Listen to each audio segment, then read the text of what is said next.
There comes a time when a soldier must fight, not for greedy bankers, but for what's right.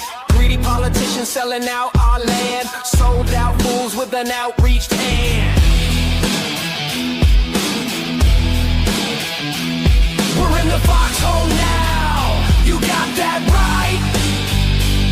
We're in the foxhole now, ready to fight. Knowledge dumping, we see the plans.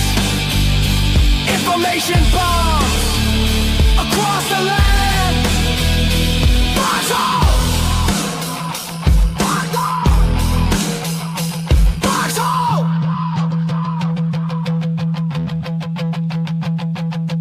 Big pharma schemes causing death and pain. Green grift techno's just a money drain. AI surveillance plans, a form of control. Big brother built from the money they stole.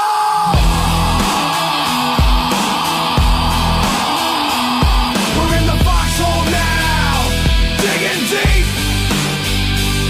We're in the foxhole now, no time to sleep. We're in the foxhole. Foxhole. Foxhole.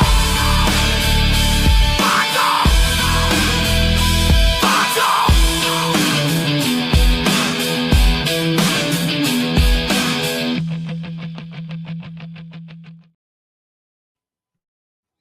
Hey, welcome back to the Foxhole, where we stand our ground and watch for the enemy's next move. Today is the 19th of May, 2026, and I have returning guest Levi Matthews with me as a part 2, and I want to share this with you. If you haven't seen the part 1, we have a 3-part series we're doing, and if you go over on Rumble, you can see this little red glowy eye rat dude thumbnail. Go check that out. We're talking Hantavirus, which was part 1. We're going to kind of like follow up with that a little bit, and then war, and then banking. And this is kind of like the whole globalist plan. I mean, we could throw some technocracy into that, and we may do a part 4 on this later after I get back from my vacation here, after we get our 3-part series done. But anyway, let me welcome brother Levi Matthews. How you doing, brother? Hey, Jason, how are you doing today? I'm good, man. It's been an early day for me, but I'm ready to go. Okay, great. Yep. And we're gonna have a good show tonight. We're gonna have a lot of great information for you folks, and we're gonna really work things through. So I'm looking forward to it, and I hope that you folks not only are going to be entertained, but you're going to be given a lot of information tonight, and it's to make you think. It's to make you do you want to do your own research to find out some things? You may find some things that I haven't.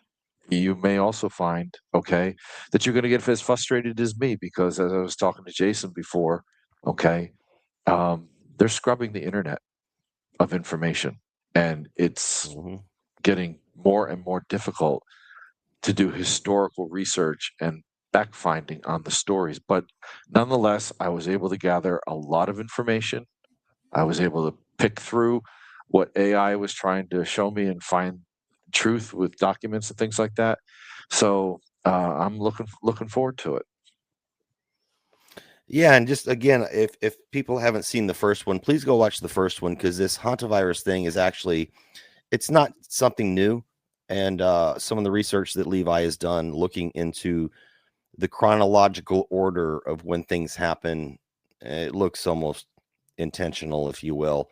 And I think that's where you're going to follow up today with, right, Levi, to kind of show some Yeah, I won't call it proof. I'll say it's some evidence that you can judge for yourself and go look up.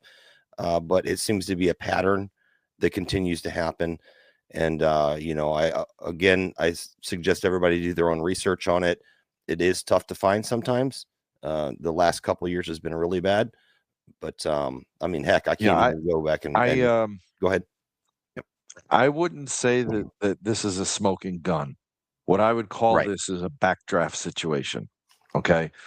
And if anybody understands what a backdraft is, okay, especially if you're a volunteer fireman, but a backdraft is a situation where a structure is on fire, but the oxygen in the room is just enough to keep the flames there.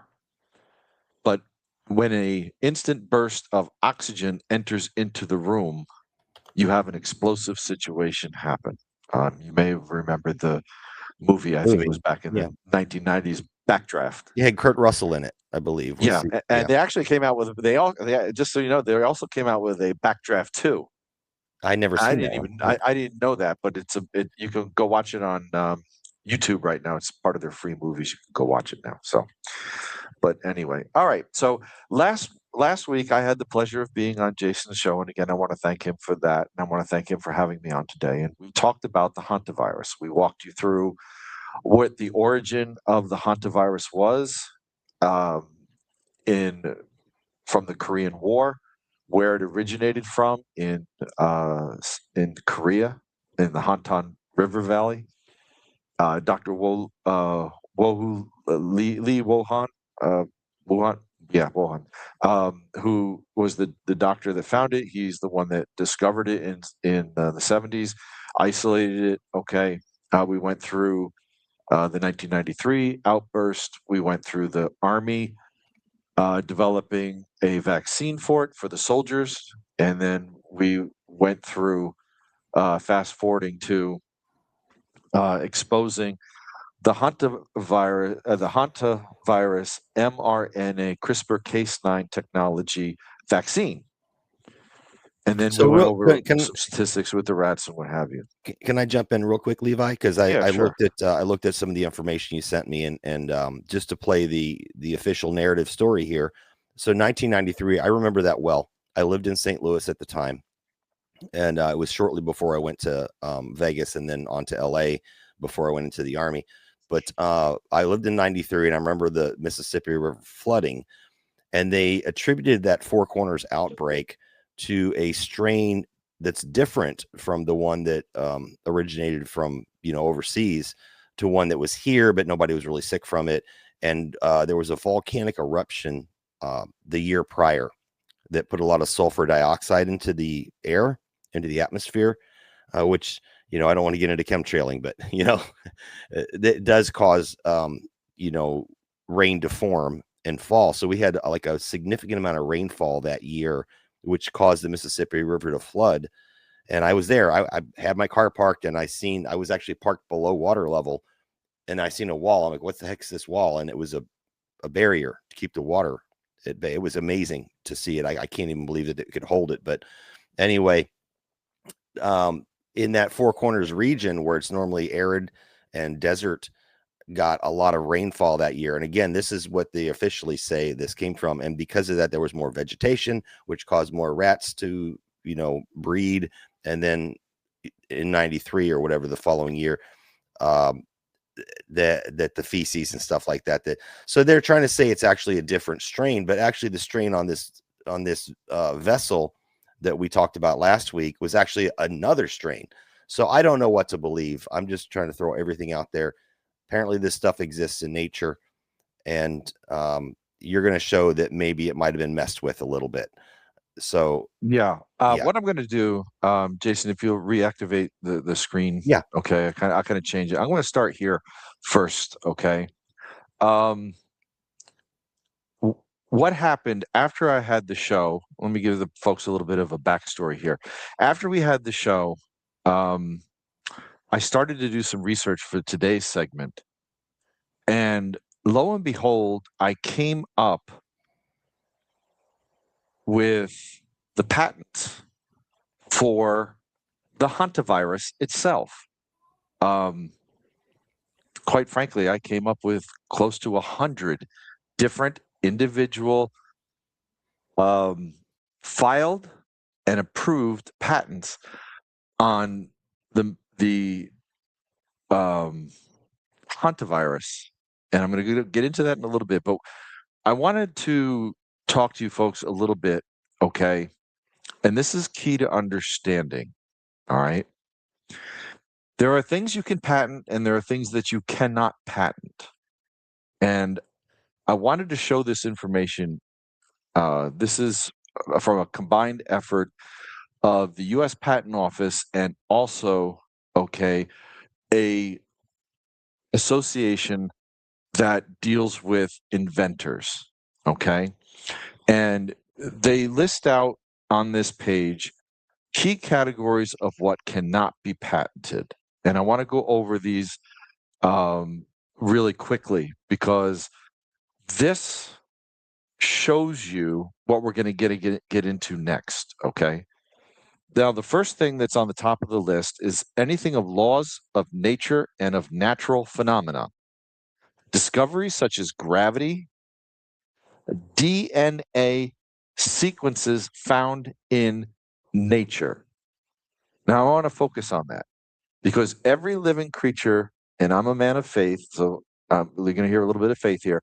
Everything that Father has produced on the earth that's living has a DNA. Okay? DNA is simply two strands, one from the male, one from the female, with peptide bonds, nucleic bonds in between them. And that DNA is the coding, okay, that's in each creature commensurate with their level of creation. It shares properties of the creation that's similar, but yet, even in the similarity that's within the DNA, there are individual attributes of the DNA that are encoded in the peptide nucleic bonds that make you, or make a cat, or make a dog, and the personality and other things that are involved with each one of those creations. Yeah, Okay. it's a blueprint. It's a blueprint for you, and I Exactly. agree. Yeah. It's a codex. Okay. Now, the U.S. Patent Office and the United States Supreme Court, in multiple decisions, have ruled that you cannot patent a naturally occurring event. You cannot produce something that is naturally born or naturally created. You can't do it. Okay. No, that's right. So they're not patentable. Okay. And if you scroll down, okay, to naturally occurring substances, okay, plants, minerals, or organisms existing in naturally cannot be patented in their natural form. And I want to focus on that term natural form because this is where we're going to go. Okay. Now, I'm not getting into the argument if there's viruses or not. Okay. There are bacteria out there. There are, and they are naturally occurring. Okay. You can't patent those. We proved last Well, week that both can't be true. Both can't be true, right? we- And I've been on, and I don't want to get into that conversation either because I was on the fence. I know there's something there that makes people sick. If you want to call it a virus, fine. Well, I'll concede that we'll call it a virus, but it's something that occurs in nature. Yes. And it cannot be patented. And that is a factoid. You cannot patent it, not in the United States, not internationally. You can't just patent whatever you want because you discovered it. It has to be invented, basically. And that's where I think you're going to, right? Is that's correct. So when I was doing research for tonight's show and I came across all these patents for the Hantavirus itself, well, that brings us into the next step. And it's called gain of function. And let me jump in here real quick before, just to throw this out there for people to think.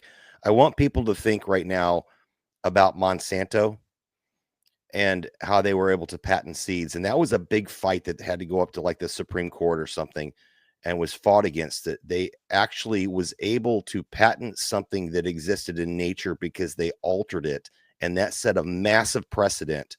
So what we're talking about here is saying if there is a patent on something, that means it was manually altered. and that has to be a fact. Both things cannot be true. You can't say I can't patent something that exists in nature, but yet I have a patent on it unless I've altered it. And that's kind of the direction we're going. So I just want you to keep that in the back of your mind, folks. Think about Monsanto and that whole debacle behind that. And then if you really want, go dig into the damage behind it. And now they're trying to get liability immunity from the damage it's caused. But anyway, I'm sorry, Levi, go ahead. I'll shut up now. That was exactly where I was going. Because what gain of function is taking something that's in the natural, and in a laboratory, what you are doing is you are changing its structure in such a way that you are able to complement and you are able to advance or change its structure to do what you want it to do. I would say that really the only point is to make a slight change so they can get a patent on it. And I know you're going to get to why. I mean, why would someone want to do that? Why would you want to make something more deadly? Even if it's less deadly or more deadly, it doesn't really matter. The idea is to get a patent on it. And you're going to get to the part 2 of why here. So I'm going to shut up and let you get to it. I don't want to cut you off. I just know this will be a forever show if we. No, I understand that. Okay. Yeah. What we find ourselves trapped in, folks, okay, is a Hegelian dialect operation, and it's widespread. The object of a Hegelian dialect operation is to find a solution to a problem that is created, does not already exist. And the whole purpose of this is the root is money, the love of money. And through the love of money, okay, it's to control. All right. That is the reason why gain of function has been brought out. Okay. They're doing gain of function with viruses. Or sicknesses. They're doing gain of function with seeds. Okay. They're making seeds that are aluminum, strontium, and barium resistant. Yeah. Okay. So while they're spraying the fields with this, okay, and poisoning and making the soil toxic to normal seeds that do not have the resistance to that, they're creating these seeds through gain of function technology. And then they're putting them out on the market to the farmers, forcing them to buy those seeds. And these seeds are the bioengineered GMO seeds that they have that are being put in our foods. Well, that's the big thing is going back to the patent issue. They were able to patent these seeds, and then part of the patent deal was that nobody could replant them. So you can't replant these patented seeds. You have to purchase them. And I've watched multiple in the last couple of weeks. I watched multiple horrific documentaries of farmers that had, a century-old farms that lost it all because that patented seed drifted onto their property. And I heard these stories, way back when I heard these stories, but I never really went and looked into every single one of them. But no, the implications of this is crazy because they actually had sued these people into oblivion with lawfare.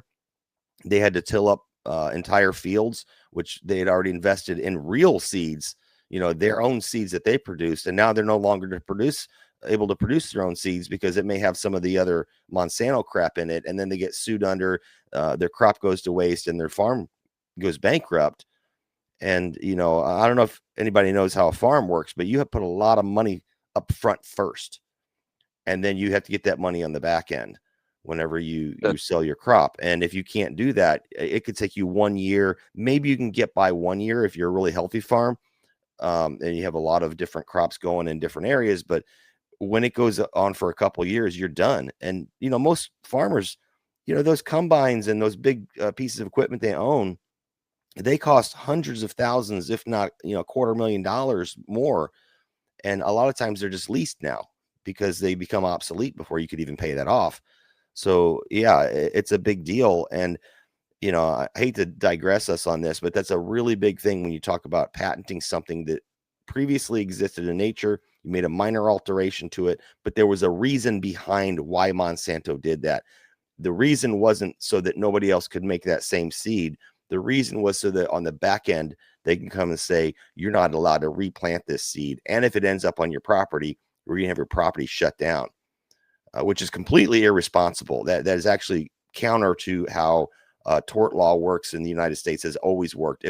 If somebody else affects my land, it's usually they're the perpetrator, not me. But this worked in the opposite, and they did happen to get that judgment.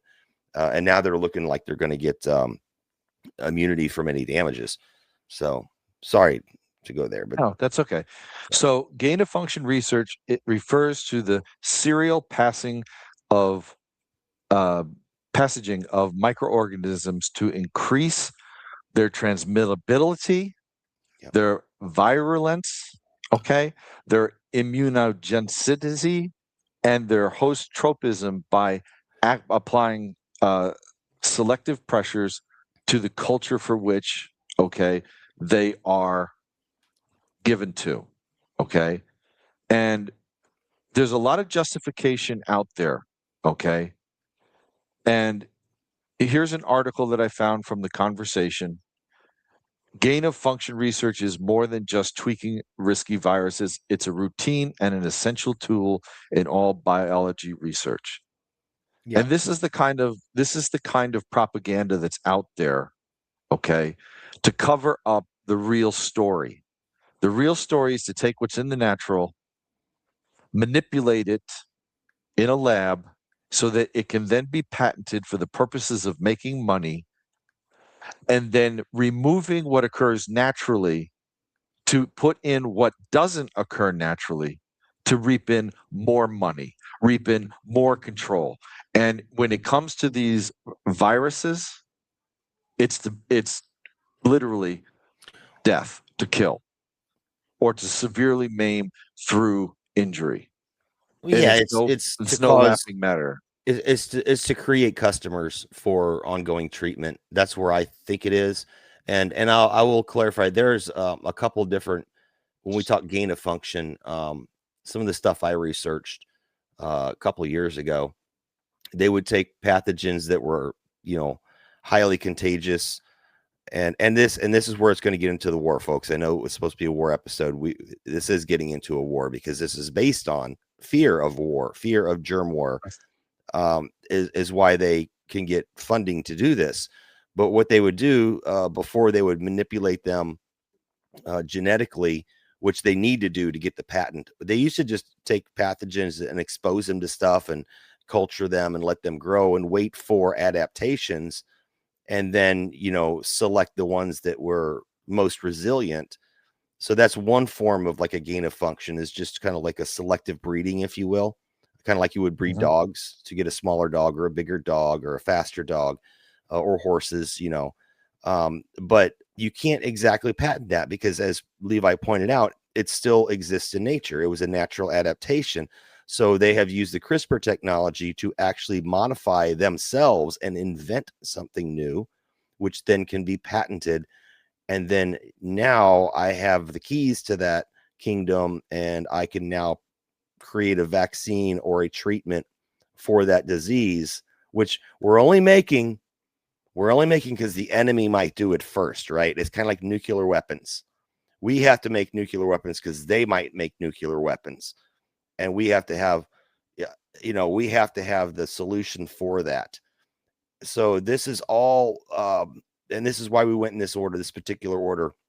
We went with the Hantavirus as an example of the viral stuff that they do, the germ games they play, which they've gone all the way back since before 9/11, playing these germ games, how it's going to play out. It's a lot of stuff. That's such a deep rabbit hole to go down. But then you get to the war. Well, me and Levi disagreed on this a little bit earlier about which precedes first, the fear of something, or then the threat and then the fear after. I think it's both. I think they give us a fear of something like, hey, there's this virus out there in, let's say, Africa.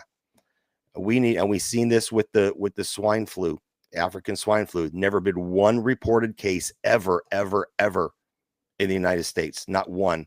Yet we are immunizing our swine that you buy in the supermarket for the African swine flu with an mRNA-based injection, which is patented. So I just want people, I know it's a lot, but when you see it, you can't unsee it. Where I differed a little bit with Jason was that I said that they come up with these plans, and part of the plan is to create the problem. Then they create the solution.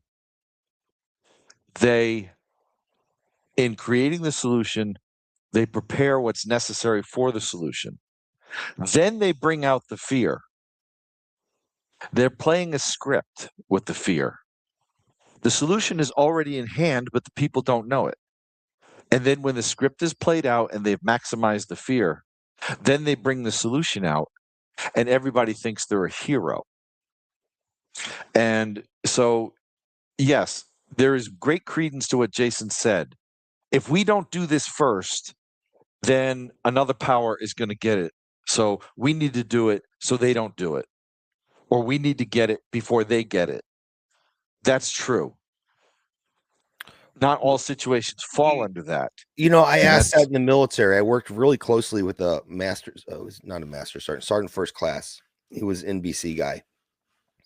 And I was like, why do we even mess around with these agents and create these biological agents? Why do we even do it if we were against using them in war?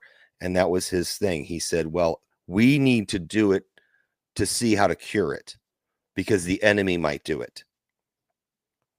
And what are we going to do if they create something? Well, I hate to tell you, but if I'm creating an anthrax and the enemy's creating an anthrax, it's not going to be the same anthrax, and the cure or the vaccine might not necessarily work on their version. So it really made no sense to me, and it's always stuck with me to this day. It's like, I don't see why we need to do that.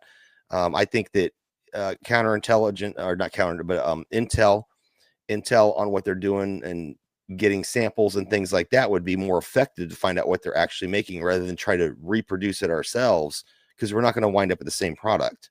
Well, a prime example of that, okay, is done right here at home. There are influenza virus patents all over the place. Okay. And you also have influenza vaccines that are patented. Well, you already know that you can't patent something that is naturally occurring. So that means that the influenza virus has gone under some form of gain of function to increase it. And then they create the vaccine to nullify it. But then every year they seem to say, well, it's this type of flu, or it's that type of flu, or it's this type of flu. And do you always notice that they don't seem to get it right? So you take a vaccine for a flu that they say is most probable, but the question is the flu that's actually out there what they say it is, or is it what they have released potentially, and has it morphed? Has it changed itself from what they actually did? That's the question. So here, let me tack on to that real quick, Levi, because that's a real big point.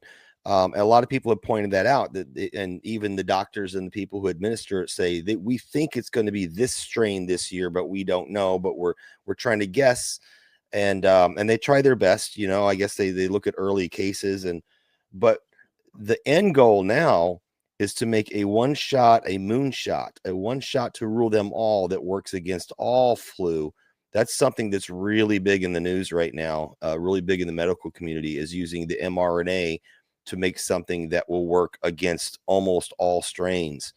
And it sounds great on the surface, but the idea behind mRNA, I'm just against it because it makes your body do something it wasn't intended to do.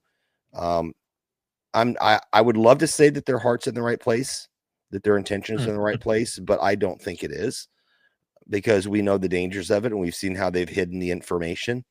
I have lots of information on myocarditis in infants. And I know people don't believe me, but it has gone up an extreme amount of percent.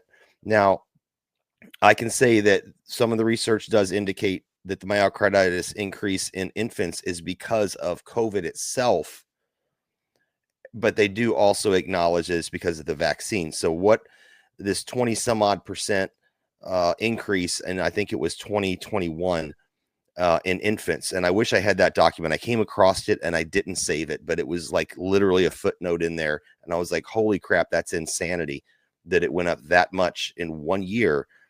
But you could argue, that's because COVID, COVID is a real thing going around, and they they attribute inflammation of the heart for children from viruses.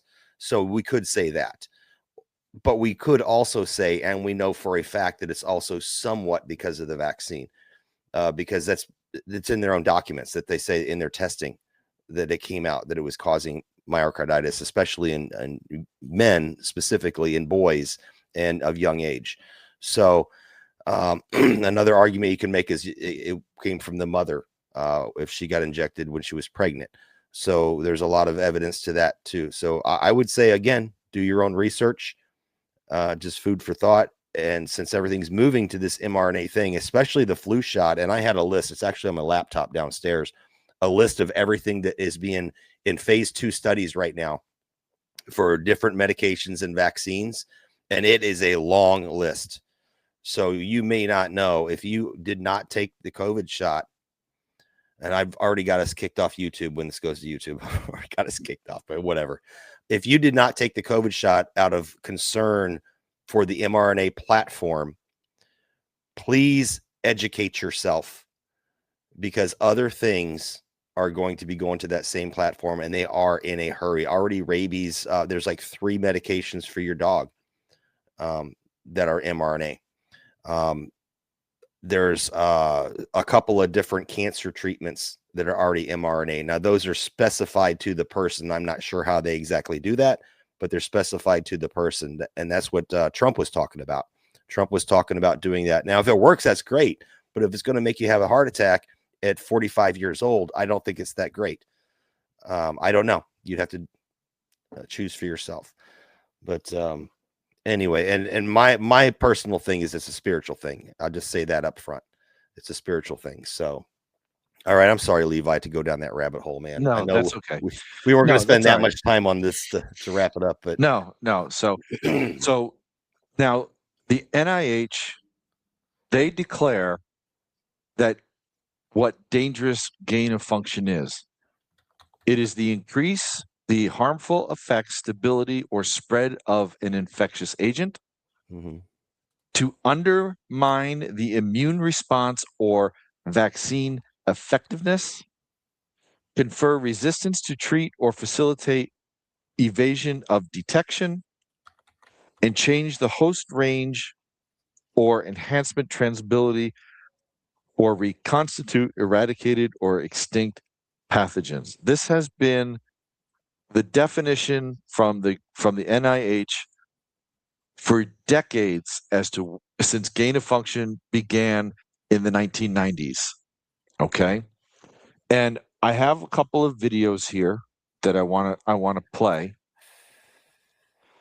The first one I want to play. Let me see. Is this the one? Yes. Okay. This first one that I want to play, and this is going to take us back a little bit to COVID, but this is the testimony of the evil miscreant, Dr. Fauci, a liar, a deceiver, okay, who knew exactly what he was doing. And I want you to listen to this exchange between Rand Paul and Dr. Fauci. I'm not a supporter of Rand Paul, but this clearly shows you what I want you to see. I'm going to mute my mic.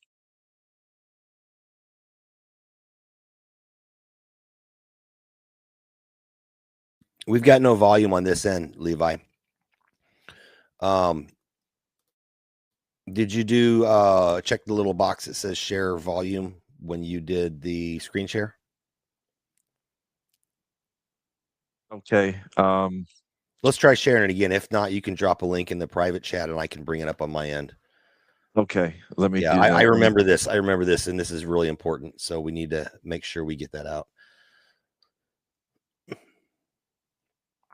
I'll do some shout outs while you're working on that. So far in the chat, we had Rocky USA pop in before the show started. Karen Peterson popped in. Nostradamus, what's going on? Nostra, Audi MRR, check him out. He is everything's a lie, damn it, all one word on Rumble. And Skunk Hollow Rose Gardens also has a channel on Rumble. I don't know if he's on YouTube. I know he's on Facebook and he's on Twitter, but he does some pretty cool stuff. So check out Skunk Hollow Rose Gardens. We got Cecilia. Prayers for you and your mom, Cecilia. I know you guys are going through a rough time still. TK2 Beyond is in the house. Hemp Car's in the house. And that's who we have so far. And we're going to try this again, folks. See if we got audio. Dr. Fauci, we got it, know Levi. whether the pandemic started in a lab in Wuhan or evolved naturally, but we should want to know. 3 million people have died from this pandemic, and that should cause us to explore all possibilities. Instead, government authorities, self-interested in continuing gain-of-function research, say there's nothing to see here. Gain-of-function research, as you know, is juicing up naturally occurring animal viruses to infect humans. To arrive at the truth, the U.S. government should admit that the Wuhan Virology Institute was experimenting to enhance the coronavirus's ability to infect humans. Juicing up superviruses is not new. Scientists in the U.S. have long known how to mutate animal viruses to infect humans. For years, Dr. Ralph Barrick, a virologist in the U.S., has been collaborating with Dr. Shi Zhengli of the Wuhan Virology Institute, sharing his discoveries about how to create superviruses. This gain-of-function research has been funded by the NIH. The collaboration between the U.S. and the Wuhan Virology Institute continues. Doctors Barrick and Shi worked together to insert bat virus spike protein into the backbone of the deadly SARS virus, and then use this man-made supervirus to infect human airway cells. Think about that for a moment. The SARS virus had a 15% mortality. We're fighting a pandemic that has about a 1% mortality. Can you imagine if a SARS virus that's been juiced up and had viral proteins added to it, to the spike protein, if that were released accidentally?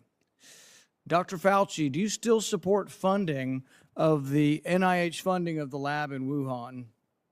Senator Paul, with all due respect, you are entirely and completely incorrect that the NIH has not ever and does not now fund gain-of-function research in the Wuhan Institute Do they fund of Dr. Virology. Barrick?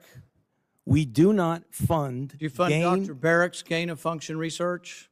Dr. Barrett does not doing gain-of-function research, and if it is, it's according to the guidelines, and it is being conducted in North Carolina. You don't think inserting China. a bat virus spike protein that he got from the Wuhan Institute into the SARS virus is gain of function? That is You would not be in the minority because at least 200 scientists have signed a statement from the Cambridge Working Group saying that it is gain of function. Well, it is not. And if you look at the grant and you look at the progress reports, it is not gain of function, despite the fact that people tweet that. So they do write you still about it. support sending money to the Wuhan Virology Institute? We do not send money now to the Wuhan Do you Virology support Institute. sending money? We did under your tutelage. We were sending it through EcoHealth. It was a sub-agency and a sub-grant. Do you support that the money from NIH that was going to the Wuhan Institute? Let me explain to you why that was done. The SARS-CoV-1 originated in bats in China. It would have been irresponsible of us if we did not investigate the bat viruses and the serology to see who might have been infected. Or perhaps it would be in China. irresponsible to send it to the Chinese government that we may not be able to trust with this knowledge and with this incredibly dangerous viruses. Government scientists like yourself who favor gain of function research. I don't favor gain of maintain function research that in the China. disease You are arose saying naturally. things that are not correct. Government defenders of gain of function, such as yourself, say that COVID-19 mutations were random and not designed by man. But interestingly, the technique that Dr. Barrick developed forces mutations by serial passage through cell culture that the mutations appear to be natural. In fact, Dr. Barrick named the technique the no-see-em technique because the mutations appear naturally. Nicholas Baker in the New York Magazine said nobody would know if the virus had been fabricated in a laboratory or grown in nature. Government authorities in the U.S., including yourself, unequivocally deny that COVID-19 could have escaped a lab. But even Dr. Shi in Wuhan wasn't so sure. According I just want to add to that real quick that this is what I was talking about when you talk about gain of function, what that means. And I remember there was a report we never ended up reporting on it, but it was a couple years ago where they were talking about taking, and I can't even remember what it might have been, a measles, it might have been something. They were talking about taking it into space, right up into the ISS, the International Space Station, because they could culture it and it would adapt and mutate faster to increase the speed of this naturally occurring mutation, which then hides, because I mean, if it's been a CRISPR type thing where they've mutated with CRISPR, they can identify that if they can sequence it. And I'm not even sure how they do that, because there's a big argument about whether they can isolate this stuff or not. Well, obviously, we can't argue both sides. We can't say that they haven't isolated something, but yet we can isolate if it was man-made. You can't really make both of those arguments. So I tend to lean towards they do have the ability to do that. So you can't exactly just create a Franken monster and not maybe possibly get caught. So they try to use this natural thing that he's talking about, that Paul's talking about right now. Rand Paul's talking about doing it and call them no-see-ems. Because you're kind of, it could have existed in nature. It could have occurred in nature. It could have gone from non-spreadable to humans to spreadable to humans somehow. That's what he's kind of alluding to. And I thought that had,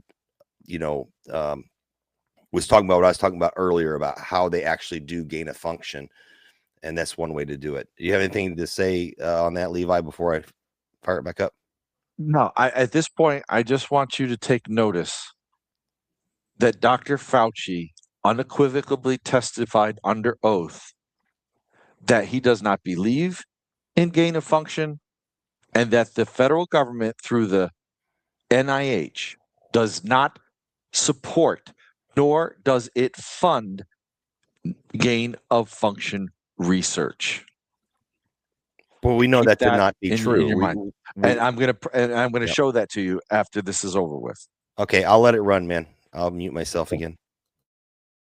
According to Nicholas Baker, Dr. Shi wondered, could this new virus have come from her own laboratory? She checked her records frantically and found no matches. That really took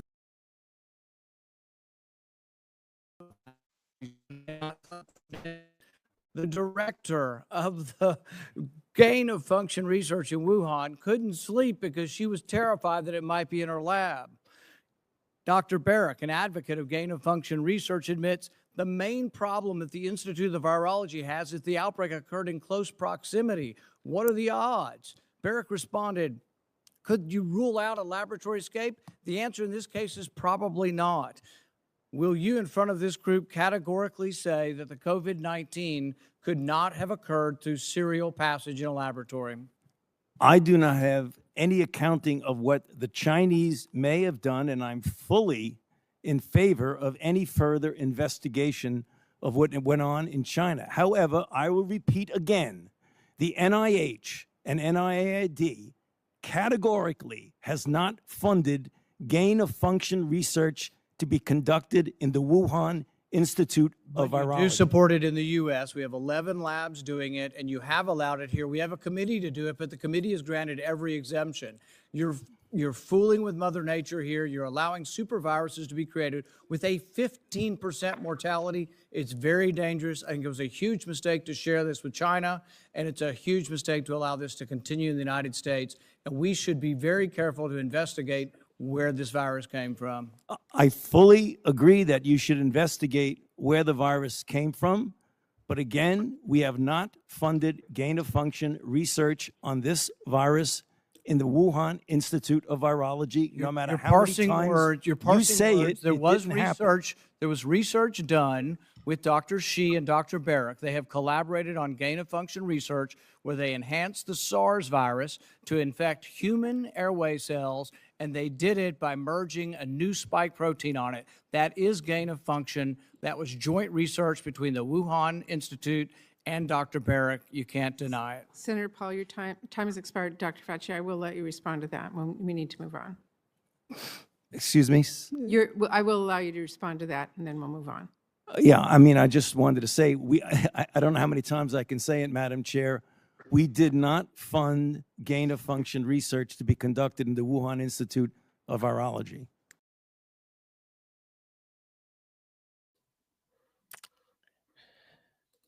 Interesting. So you heard that, Yeah. okay? Dr. Paul, okay, he is a doctor, all right. Asked very pointed questions, and Fauci denied the NIH involvement and funding. And so now, okay, I have this, which happened recently.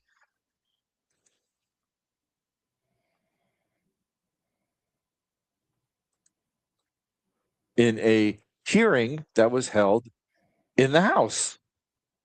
All right, let me know when you want me to throw it up, brother. Go ahead and throw it up. Dr. Tabak, did NIH fund gain-of-function research at the Wuhan Institute of Virology through EcoHealth? It depends on your definition of gain-of-function research. If you're speaking about the generic term, yes, we did, but this is research. The generic term is research that goes on in many, many labs around the country. It is not regulated, and the reason it's not regulated is it poses no threat or harm to anybody. Okay. Did you hear his response? Yeah. Do you remember in the mid 1990s when President then Bill Clinton said, well, it depends on what your definition of is? Yeah. And that's exactly what he just pulled there. But under oath, he admitted that the NIH has been funding all along. So that's why I brought up and I knew you were going to go here with it, Levi. That's why I brought up types of gain of function. One is like I said, selective breeding, and you could, tell yourself that that's not a gain of function. But if you're exposing something to radiation or certain things to make it, you're basically breeding out the weak ones and the strong ones come out, and again, selective breeding, you technically could say that's not really gain of function, but it is gain of function. The purpose is to make, I think you defined it well. You brought out the definition of gain of function is to make it more transmissible and human infectable. And before we get really deep into this is all about war. It's about the war on us, whether it be a biological war on us to fleece us from our money and steal our money, or whether it's, and they use war as well. Like I was saying, I talked to people that were in the NBC field. They have been in for almost 20 years, and in NBC meaning nuclear, biological, chemical. They actually call it CBRN now, chemical, but you know what I mean. Anyway, they use the threat of war. Well, they might do it to us, so we need to get there first so we have a defense against it. That is always the way they get to spend the money. But then once they produce it, now they drive the fear, and then they sell the secondary product, which is the treatment or the vaccine. And that's what I've been seeing. I don't know if you want to get to that, Levi, but you have Well, a lot of examples. You could look at the timeline. absolutely. It's a repeating pattern, a repeating It's a pattern, a repeating repeating pattern, pattern. a repeating Yeah. pattern. I have one more short video I want to Yeah, show go you ahead. on this. And then what I'm going to do is I just want to show a few patents to you folks. I'm not going to go into them, but I'm going to show the gain of function, them developing it, which contradicts what Fauci testified on, and then the vaccine to follow up with it. And there's no way that they could get the vaccine unless they turned around and they did gain of function to prepare the actual virus to receive the vaccine to kill it. Again, Yeah, it's kind of like you don't make an oil filter It's- for a car that doesn't exist, right? It doesn't fit on any car. So you have to make the car first, and then, oh, this oil filter now fits on this yeah, car. well, the idea of them producing going through all of this. Now, realize that this is being done on the American taxpayer's dime. So they don't care how much money they spend on this to develop these products. Mhm. But logic says, okay, logic says, okay, that if you produce something and you have it and you patent it, the reason why you got a patent was to protect it so that no other company can copy it, and you're going to produce that product to make a profit. You're not just going to create something and get a patent on it and then put it on the shelf and not do anything with it. That defies logic. No, it's hard. And I don't know if anybody watches Shark Tank. I have two shows I primarily watch. I watch Bar Rescue. I like that show, and Shark Tank. And I like the entrepreneurial side of the Shark Tank. But if you have a patent, they understand how hard it is. And there's different types. There's utility patents and there's, other patents. That's a big selling point because that really protects your intellectual property. It doesn't necessarily protect you internationally because China knocks that stuff off all the time. But there's recourse if they sell the stuff in our market. You can go and internationally sue them. And that's happened in the past. It's an expensive process. But the thing is that you're right, Levi. Nobody goes through that process unless, number one, it's something that is unique that you can prove that you have invented, not discovered. You've invented it. That's the big difference. And you have to go through the process. And the reason you go through that process is because you want to protect that intellectual property to make money. That's it. To make money, so someone else can't do it. Right. Yes. And are there people that do produce patents and it doesn't appear that anything is done with it? Yes. Yeah, you can do that. You just have to have a original idea that's a work, like a sketch or something. If you're not tracking it, you don't know what's being done with it. Well, there's patents on free energy devices out there that we know isn't going to work because it defies the laws of physics. But if somebody went through the process to do it, maybe they believed in it. So yeah, I do understand that that's a thing as well. It just has to be, it just can't be something in nature. That's the point we're trying to get at. You cannot, if you've patented the flu, then it's not the flu. It's not a naturally occurring thing. You cannot get a patent on it. That's the point we're trying to drive home. Now, the last video that I'm going to show, it's only about 2 minutes long. Okay. This occurred earlier because the statute of limitations on Dr. Fauci are coming to an end in terms of his crimes. Okay. And in this short video, Rand Paul talks about a gentleman who worked with Fauci who has been actually deleting emails and the paper trail regarding all the gain of function regarding the COVID. And what he says some very interesting information on it. And then we're going to close out this section on the Hantavirus and move on to real quick, what's going on in Iran. I want to mention something on that. If he was working for the government, any email correspondence has to be preserved. So that in itself is a crime to delete emails. I mean, they may be preserved somewhere, but if you're trying to delete them forever, I guarantee you there's a copy somewhere. There's a copy somewhere because all that stuff's backed up. But if it was through any kind of federal agency, which Fauci was a federal employee, all of his emails are they're saved somewhere, but if you're trying to delete them, what I'm saying is that that's a crime. You're trying to cover up evidence or delete evidence. So that's kind of an important one to note. Actually, so all right, so go ahead, you can play that video. So we finally learned from a House hearing the other day that what the NIH and Fauci have been denying for years, that the NIH and the federal government funded gain-of-function research at Wuhan, was actually going on. Listen to Debbie Lesko questioning the NIH Principal Deputy Director Lawrence Tabak. Listen here.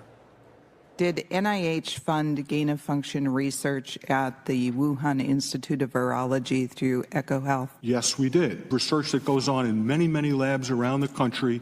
It is not regulated, and the reason it's not regulated is it poses no threat or harm to anybody. You had believed that, Senator, all along, and now we finally learned it was true.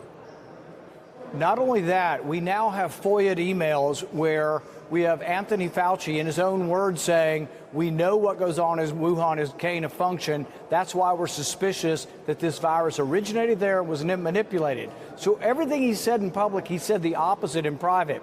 But this is more than just some public individual, not telling the truth. He is lying to cover up his involvement in the research that was in Wuhan. The research went on for a decade. It was dangerous, gain-of-function research. And ultimately, we believe the virus came from the lab, and they deserve and will be held culpable by history. But you can't destroy evidence. You can't destroy emails. Someone's going to go to jail for this. I believe David Morenz is guilty of destroying evidence, but he's also implicated Tony in saying, I think Tony has done this as well. Yeah. You also can't have a woman who's in charge of the computers. They name her, and they say she's the FOIA lady. She's taught them how to remove things from the email, how to delete them. She's teaching them. And they asked the acting director, Lawrence Tabak from the NIH, is this standard NIH policy? And he says no. He's horrified by this. So the other big news today is 2 weeks ago, EcoHealth, which was doing this research with China, was debarred. They can no longer get money. Today they announced Peter Daszak. He's the one receiving all these emails from David Morenz. He runs EcoHealth. He will no longer get tax dollars. So this is a good day for the taxpayer. All right, let's play Sherman and Peabody here and get in the Wayback Machine, you and I. And let's go back to May 11th, 2021, and this exchange between you and Dr. Anthony Fauci. You're fooling with Mother Nature here. You're allowing super viruses to be created with a 15% mortality. It's very dangerous. Again, we have not funded gain-of-function research on this virus in the Wuhan Institute of Virology. No matter how many times you're parsing you say words, it, there was didn't happen. research. All right, so I want to say that you notice how Fauci said, we did not perform gain of function research on this particular virus in Wuhan. Maybe they did it somewhere else. He phrased it in a way that, maybe something was going on. And I don't know. The thing is, we were talking in the chat. He's already got himself in a perjury trap. Covering up evidence is another crime. And Rand Paul mentioned that was a crime. Perjury. Well, what's going to happen though is, and now you understand why Biden issued out the pardons. So this is going to create, I'm not going to say it's going to create a constitutional crisis, but it is going to bring a point of order constitutionally. Can you give somebody a pardon before they've even been convicted of a crime? Yeah, that's a big question right now. Yeah. Well, here's the other question. Okay. That was done last week. All right. Fauci's the end of the, and I forget the term, it escaped me. Statute of limitations ended Monday of this week. Has Fauci been arrested? Has he been indicted? Where is it? So I think Trump's statute of limitations means that we can no longer go after him. That's correct. So where's Trump's DOJ? Because if the statute of limitations ran out, he can't be charged with these crimes anymore. So I digress. Yeah. But anyway, all right, what I want to bring up to close this out, folks, is gain of function. Okay? How can you have a hantavirus antigenic composition patent. Okay? How can you have this information on changing the original hantavirus into something different if you're not gain of functioning? But you legally can't. How, you can't. Yeah. Okay, you can't. How can you have antigenic composition, the very composition of the hantavirus? How can you patent it, since that has to mean it's been changed by gain of function, because you can't patent anything that's naturally occurring. And we already proved that the hantavirus naturally occurs. So what did they do? What did they do in gain of function to improve it? And I find it interesting that the original hantavirus, as we went over last week, affected the kidneys. But when you come over here in this hemisphere, The lungs. in this side of the world, it doesn't affect the kidneys. It goes after the pulmonary, goes after the lungs.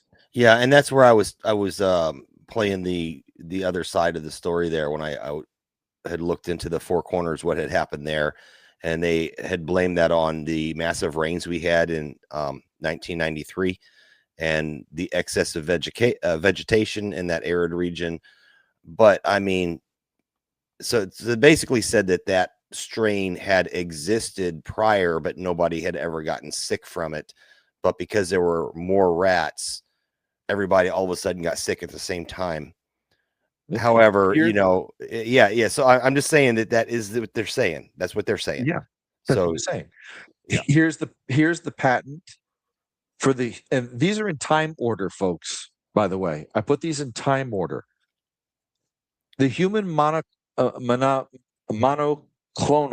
antibodies to hantavirus and methods of use thereof. They patented the antibodies on how to kill the virus. This is pre-vaccination creation. So they've done the gain of function and patented it. And then here they got the antibodies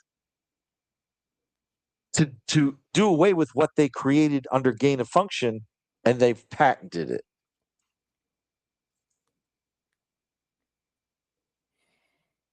Here is another one. The stabilized recombinant hantaviral spike proteins compromising mutations in GC. Okay. The present invention describes specific engineering of the hantavirus spike proteins with modifications to stabilize heterodimer contacts.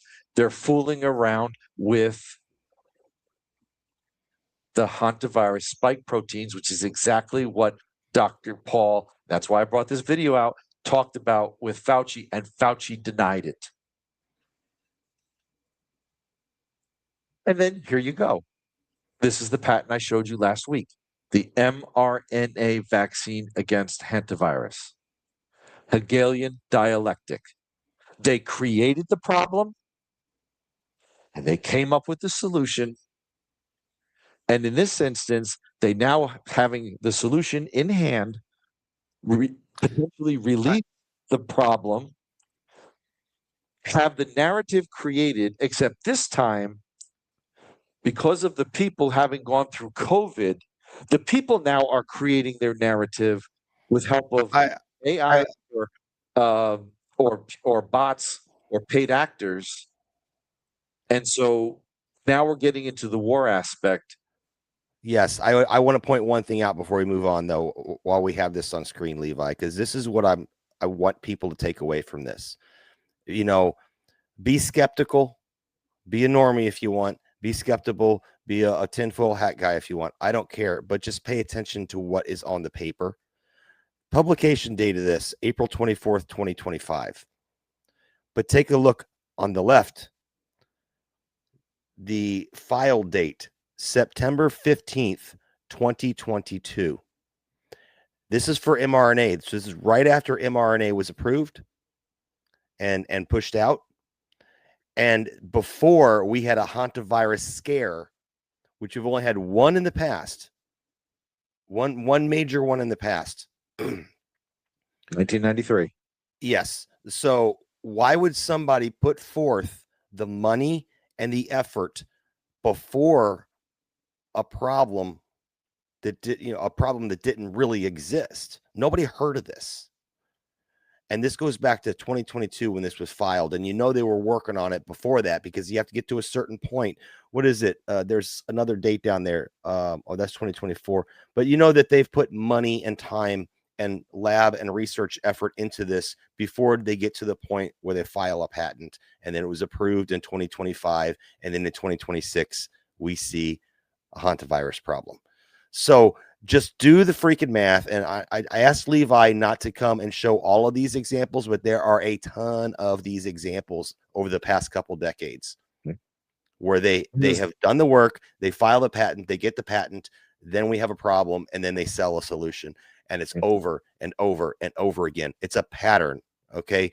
People like to play the stock market, right? Because they can recognize patterns. People know what's going to happen because they recognize pattern. Gerald Celente, he recognizes patterns, trends. He calls them trends, right? This is a trend that continually takes our money from the taxpayer. It funds this kind of research. And then later, when it gets released or escapes or whatever, or there's a naturally occurring outbreak, guess what? They have a solution to sell you. And guess who's going to pay for it? The government, because it's an emergency. But guess who has to pay for the rest of their life for the adverse reactions from those? Your insurance. It is a scam. I'm not saying people don't get sick. I'm not saying don't go see a doctor and don't go get the treatment you need to get. But be aware of what they're doing so that you don't fall for some kind of snake oil poison crap. That's all I got, Levi. No problem. Now, here, look at this. Here is the patent for the coronavirus. The date of the patent is November 20th of 2018, but look at when it was filed. July 23rd of 2015. Okay. 4 years before they came out with COVID.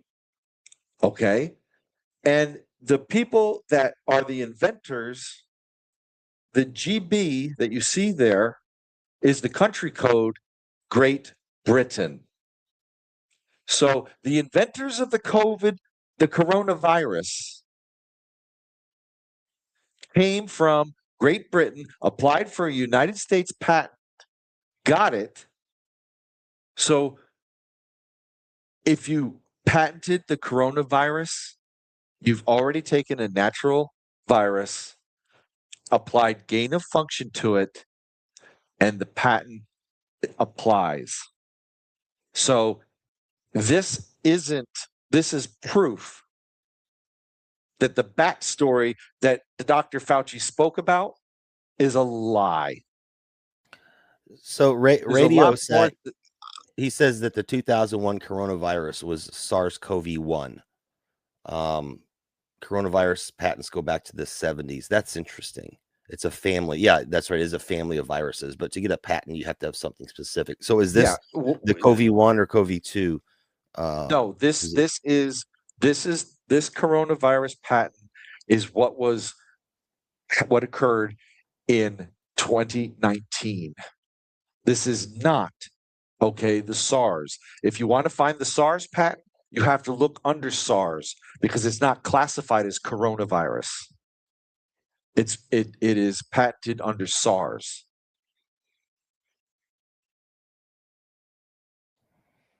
Wow, folks, that's amazing. What's interesting is they leave their paper trail everywhere for you to find.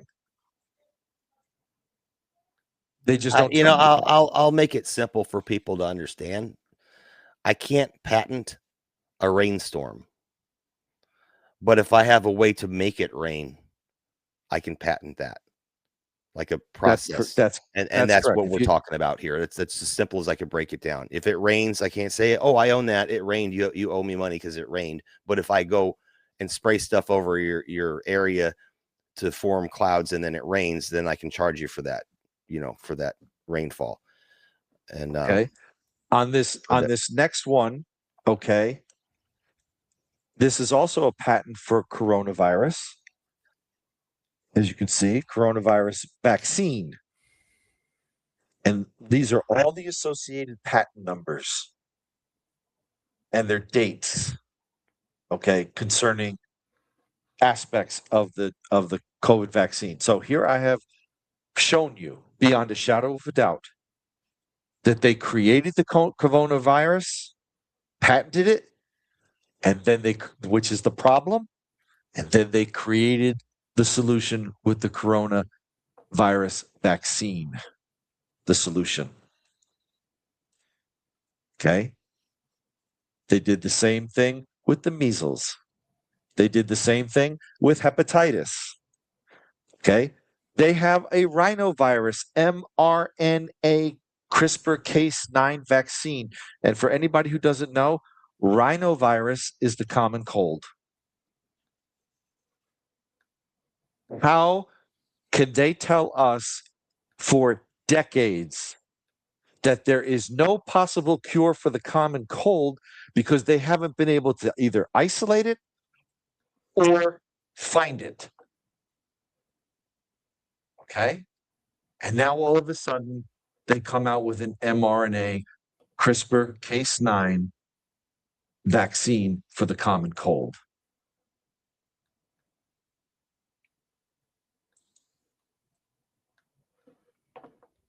Norovirus, virus. Yeah. Okay. Particles as vaccine immunogens. Again, developing the novel virus. This is a virus that strikes many people on cruise ships. They're fooling around with it. And bingo, what do we got? A norovirus vaccine, mRNA. Problem, solution. And with that, folks, okay, you have to decide for yourself. Yeah. Yeah. Jason and I have worked very hard on bringing this information regarding this to you. I believe that we have put down a rock solid case. I believe that we have shown by preponderance of the evidence, showing by their words, by documents that they produced, and shown what they're potentially up to. And you have to decide, okay, what you're going to believe. You have to decide and do your own research to understand what's going on. What I Yeah. have presented with Jason and what Jason has added to it over the past 2 days, the 2 shows, okay, this is not even scratching the surface of this. Yeah, it's a rabbit hole for sure. And I do want to say, I do want to say, Levi, that just because we're saying that this is a conspiracy to make money off of you out of fear and creating disease doesn't mean you're not going to get sick. But if you've made me sick, do I want to take your cure? Maybe you have to. I'm not going to. I don't care what it takes. I'm not going to. I'm just going to try to see it coming, try to avoid it as best as possible. But it may not be avoidable. You know, people have to go to work. People live in cities. They have to go to work. They're around people. Yeah. And what does the cure? Remember what Trump said multiple times that nobody has ever said ever. The cure can't be worse than the disease. Why would you think the cure was going to be harmful at all, let alone worse than the disease? But he said it multiple times. So do I want to get diseased by something that was created in a lab or maybe even natural, but then take this cure that's going to then make me a lifelong customer to have to take other medications and other treatments? Or do I want to write out the disease? And, if it's bad enough, maybe people will. But that whole thing about the cure can't be worse than the disease has always stuck with me since he said that multiple times, probably a dozen times he said that live on air. Why would you say that? Why would I say the flu shot can't be worse than the flu? Are you telling me there's a problem with the shot? It's safe and effective, right? What are you telling me? Exactly. Here? And it was said over and over and over again. I don't know. I want everyone to do their own research. Do not take any medical advice from me. Do not No, do it. I'm not giving any medical advice here either. Okay. I'm just presenting facts that are there, testimony of these people. Okay. Ultimately, you have to take this information and whatever other research that you may do, and you have to find what's best for you. Okay. And this is just one. Risk reward analysis. That's what we call That's risk. correct. Yeah. And this is just one aspect of the war, a war of information, a war of money, a war of control, and even a war for your life that's being conducted, okay, by the governments of the world against you. So the next aspect of the show, and that's going to close out the virus section, okay? And I hope that you found it informative. I hope that you have been educated, and I hope it encourages you to do a little bit more research. Right. The next aspect that Jason and I are going to turn into looking in is this war in Iran. What does it mean? Why did it come about? Why is it happening? And what's the real truth behind what is happening? Because I believe, and I think I would like to hear what Jason thinks, okay, you sure are not being told the truth by the present administration and the mainstream media. You're certainly not hearing the whole truth coming from Al Jazeera and the Iranian sources. You're certainly not hearing the truth from the worldwide news outlets from around the world regarding this. So, what is really going on? What is the true story that's behind this? And I've done research and I want to present what I have to you. And again, you're going to find, I believe, a common theme of control of money, control of people, the love of money, the root of all evil. Yep.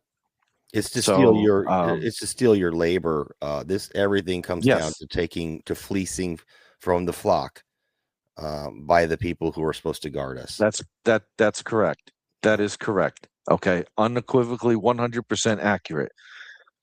You have been, and we'll get into this on a later show, but it is all about your labor and stealing your labor from you, that they get rich and you remain poor. Yep. You want me to put it up, Levi? Yeah, go ahead and put it up. Here we go. Okay. When you start to do the research on what is going on over there, you wind up beginning with this man that is on the screen. This is Mr. William Knox Darcy. He was born on October 11th of 1849 in Newton Abbot, Devon, England. He was the son of a solicitor and he attended Westminster School until 1866. Following his father's bankruptcy, the family entered into Rockton, Queensland, Australia, and he pursued a law degree there and eventually joined his father's practice. He became a successful businessman, particularly in the Mount Morgan gold fields, where he made a huge fortune between 1882 and 1889. He then returned to England in 1887, where he purchased Stanmore Hall in Middlesex. In 1901, this is where the present situation in Iran began. Darcy secured a 60-year-old concession for oil in the nation of Persia. Now, for those who don't know this, okay, Iran is a recent naming of the ancient land of Persia. I'm going to go into that in a little bit. Okay. Well, even current day Iranians know that they're Persian. They Yes, say it. Yeah. exactly. Exactly. Okay. This was known as the Darcy concession, and it allowed him to basically go through the land of Persia, and he could explore and he could exploit, take advantage of, take the oil resources. This led him to the establishment of the Anglo-Persian Oil Company in 1909. This company would later evolve into British Petroleum. And his grassroots efforts would be pivotal in developing the oil industry in Persia. Okay. This information I received from Stanford University. The Anglo-Persian Oil Company was created on the 14th of April, 1909. The opportunity for this came in 1900 when Sir Henry Drummond Wolff, who was a former British minister to Tehran, approached him to invest in the Persian oil exploration. So in 1901, Darcy sent to Tehran an embassy who in May of that year obtained concessions to search for oil over 480,000 square miles. He agreed to provide all the necessary finance for the search. But by the end of 1903, he spent approximately 150,000 pounds with no results. This put him in dire financial straits. He had to mortgage his Mount Morgan estate at the time. And by May of 1905, he used up an additional 225,000 pounds and could spend no more. He began negotiations with the French branch of the Rothschild family for the sale of the concession.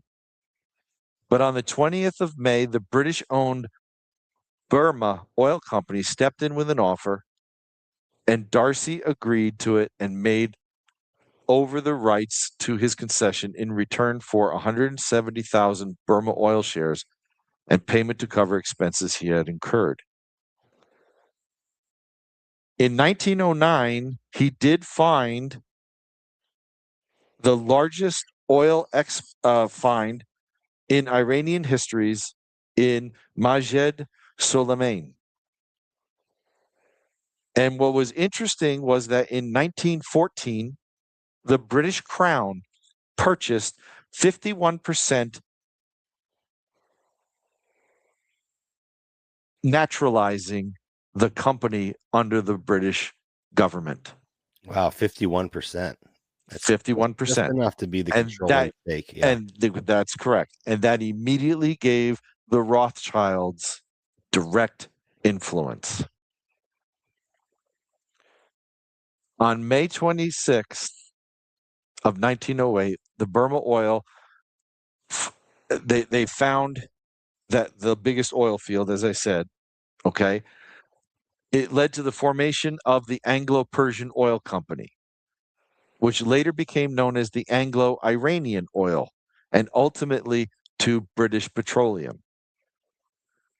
I want to point something out here real quick, because you're talking about BP. When the stuff kicked off with Venezuela, BP was a major player in that as well at one point. So I just want people to keep that in mind when we talk about war and police action. This is the link here is energy. And BP was, I think they were the ones that China had beat them out or something on a lease. I have to go back and verify that. But BP was one of the main players in Venezuela with, I think, ExxonMobil and there was another one, a third one. that were pushed out of Venezuela. And then China came in and signed on with a lease. And then all of a sudden we get involved with Venezuela over fentanyl, right? It wasn't about fentanyl. It was about getting our boats in the water, removing their president and seizing control of that oil so China didn't have it. And then now we're involved in Iran directly after. It's not a coincidence, folks. And at the in the meantime, most of the world now is starting to look at getting away from the petrodollar and trading in something outside the dollar. So this is where we're all going with and that's where it's going to come into banking on the next episode. But I'm sorry. Can I step away for a few if you want to keep going? That's fine. Yeah. Okay. I'll be right back. All right. Okay. So as I said, okay, in 1914, the British Crown got the controlling interest. They had paid Darcy £2 million for the controlling interest. And that brought Darby out of complete and total debt. His connection to the Rothschild family was primarily financial support for his oil ventures in Persia. The Rothschilds were also involved in the financing for the Anglo-Persian Oil Company, which Darcy established.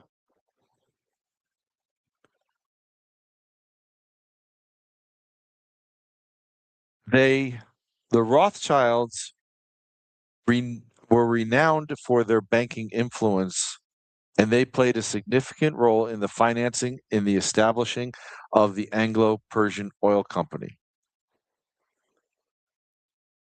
They helped finance the exploration and the production in Persia. They were involved in the company's initial operations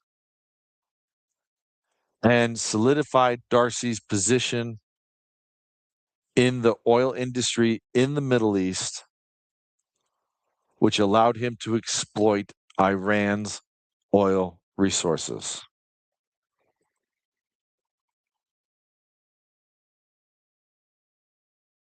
We now turn at the same time to Marcus Samuel.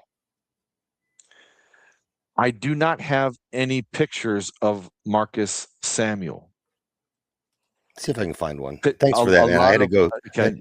The tea was going through me, man. The iced tea, and now my wife's making me coffee, so I'm getting up later. What was going on in Europe and the Middle East and around the world at that time was a battle between the Rothschilds and the Rockefellers. As you may know, Rockefeller controlled Standard Oil, and he had a lock on oil throughout the North American continent, down into South America, and in Europe. And the Rothschilds wanted to have a share of that oil money and the control. But Rockefeller had locked everything so tight, it was virtually impossible for them to get involved in those markets directly. Is this the guy you're talking about right here? I just looked him up real quick. Marcus Samuel, the founder of Shell Transport and Trading Company, which was later. Yes. Yep. Okay. Okay. I couldn't find a picture of him. No, there's a wiki. There's a wiki on him. I just looked it up. Okay. He brought innovation into the oil trade. Marcus Samuel challenged the dominance of John D. Rockefeller and Standard Oil. Okay. He was a modest family member living in London's East Side. His family were traders. They traded in rice, sugar, flour, silk, and shells. That's why it's called the Shell Transport Company, right? But he wanted to have something more. Okay.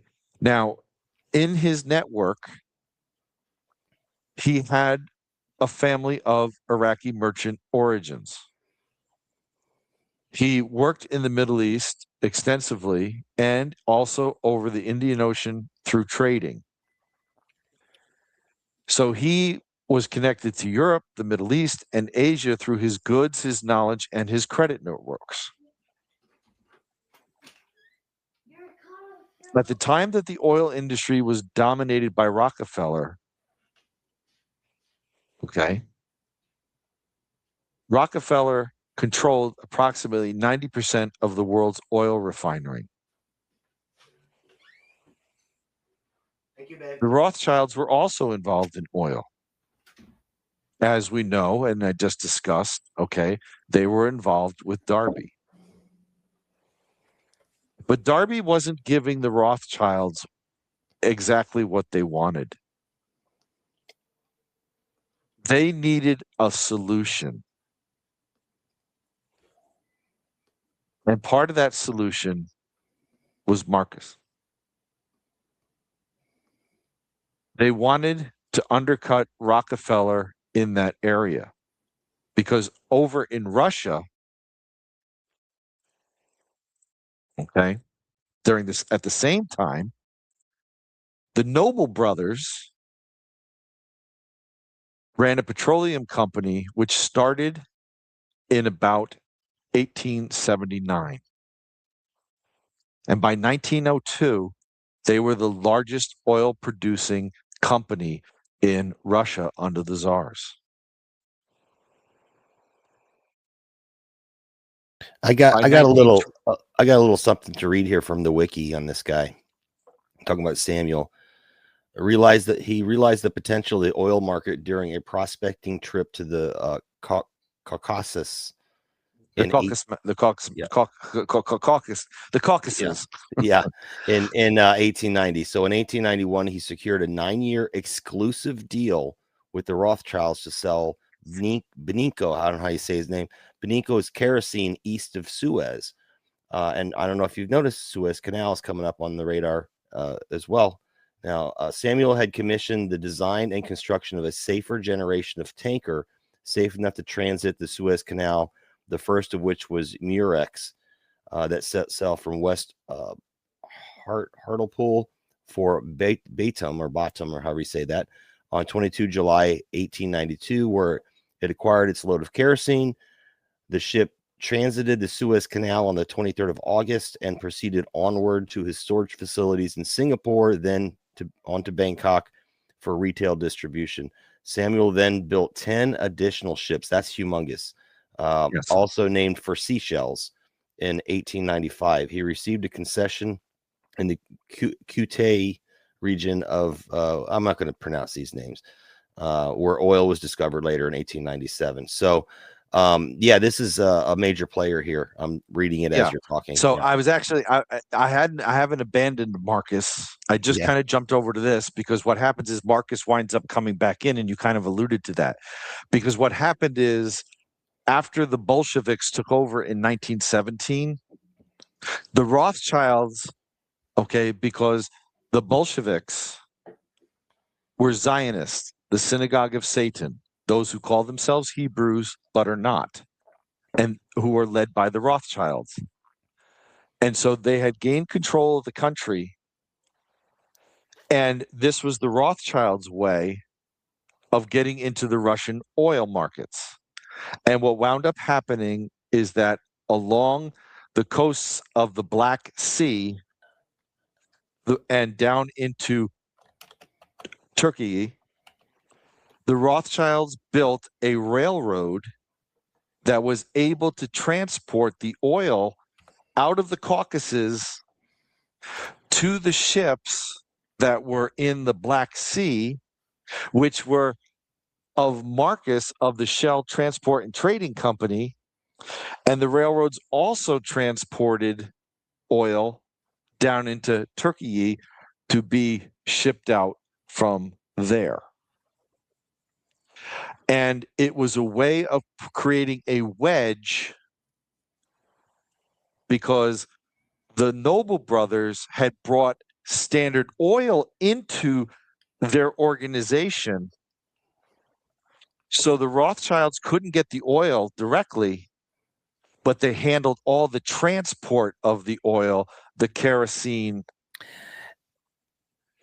and they were able to limit Standard Oil's influence in the Middle East at that So time. I see where you're going at now with the connection to today, because they're controlling the routes and the transport and trade.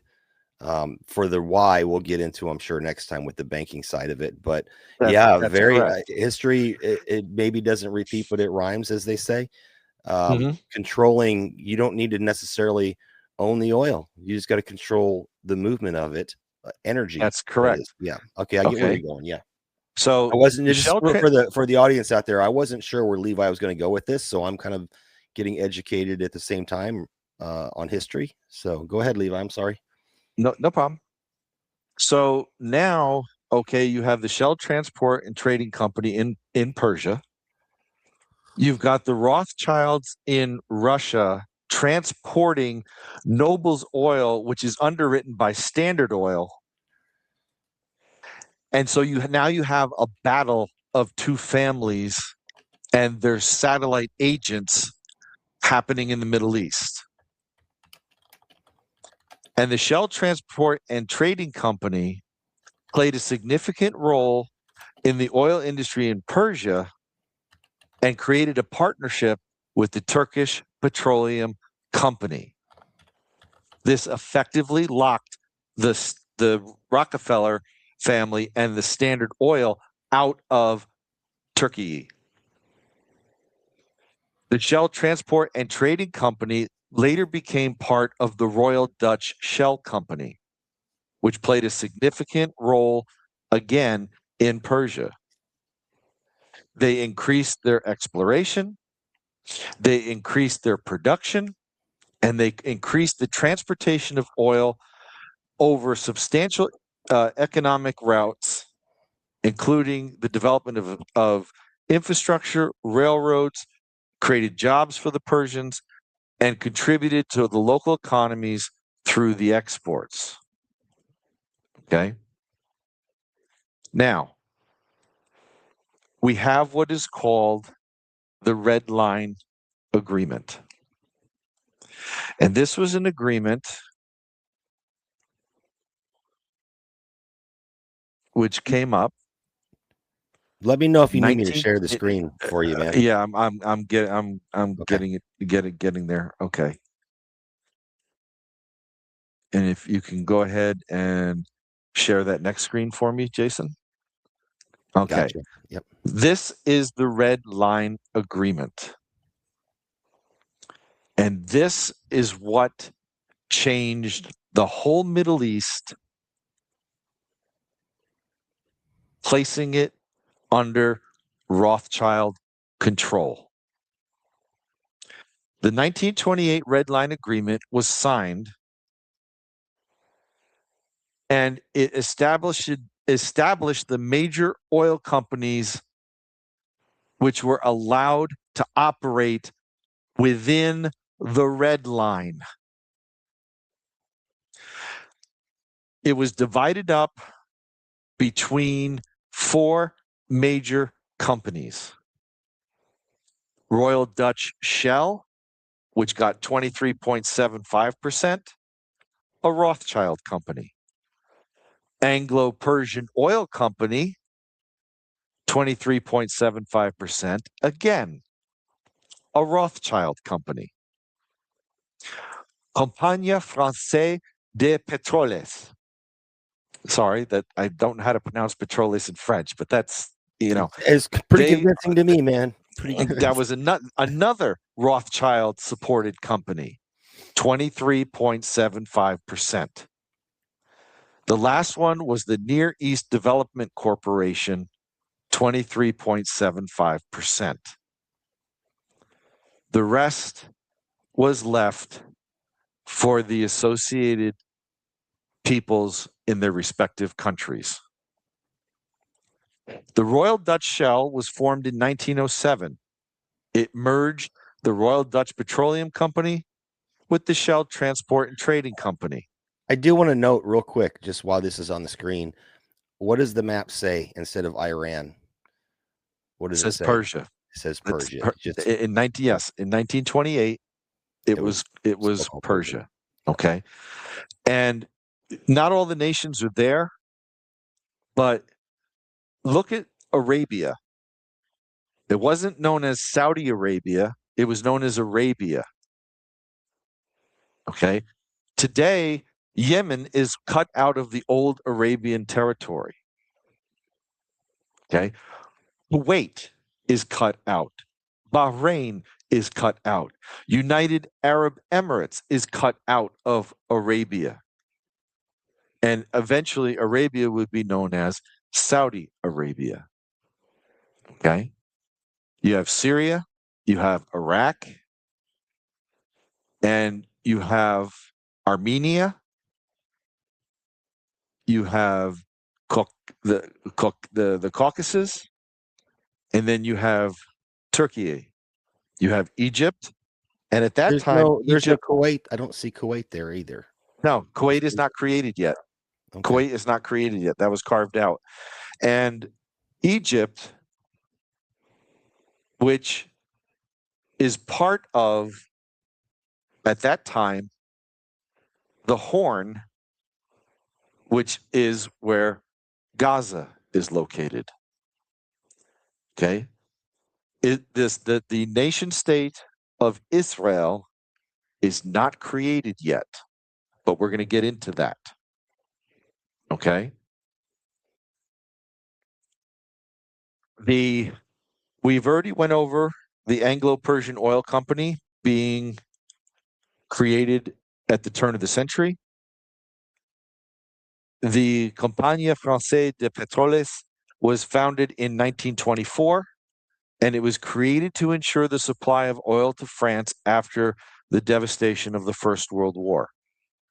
And again, the Rothschild family, through the son who was in Paris, he played a major role in the funding of the CFP, contributing to its development and its expansion in the oil industry. It was rebranded Total in 1985 and to Total Energies in 2021. Total Energies has received financial support from various banks and investors, including those of the Rothschild family. It maintains operations developing new activities in the energy sector today. So they have, not only are they dealing with oil, but they have expanded out into wind and solar and all the wonderful alternative energies for the purposes of the global warming nonsense. I was going to bring that up. By the way, Levi, I didn't know if there would be a good time, but this would be a good time.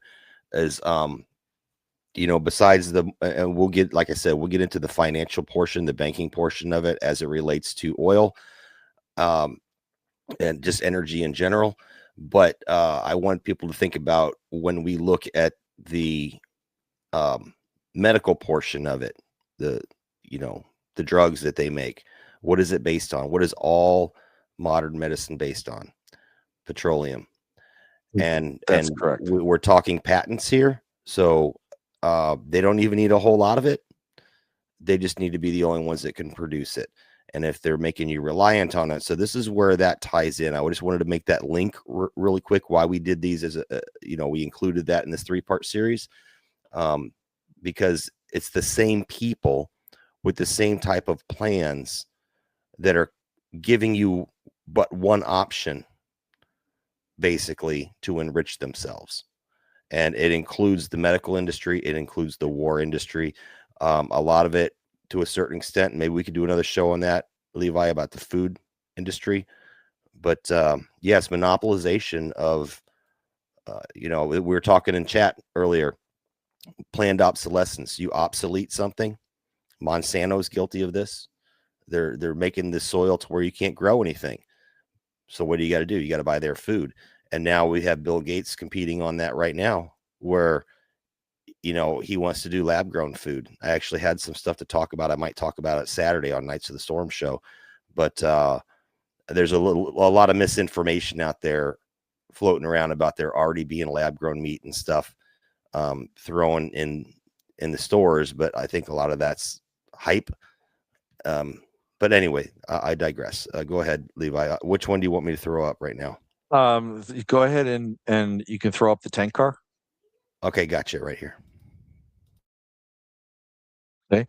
I was able to find, okay, Jason had alluded to the ships that were built. I could not find any of the ships, pictures of the ships that the Anglo-Persian Oil Company had. A lot of the information about the Anglo-Persian Oil Company has been scrubbed from the internet. I don't know if this is because of Western influence or if this is because the Iranians over the years have been trying to eliminate the Persia nomenclature. I don't know what's behind it, but this is an example of the technology that was brought out.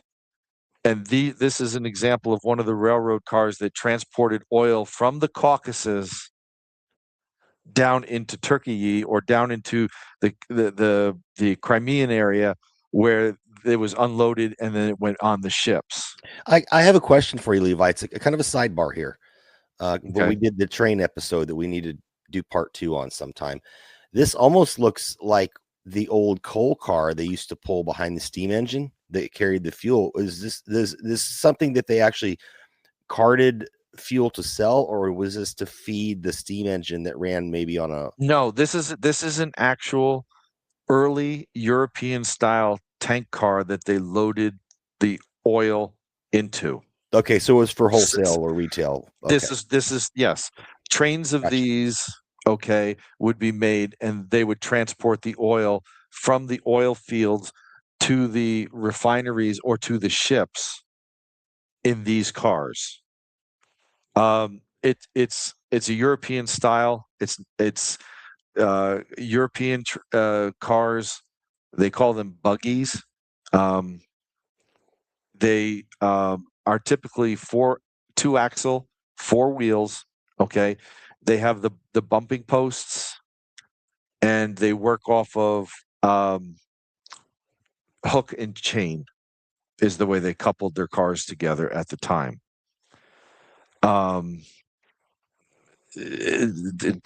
Railroading over in Europe is very, very different from railroading here in the United States. That would have been really crappy on a downhill.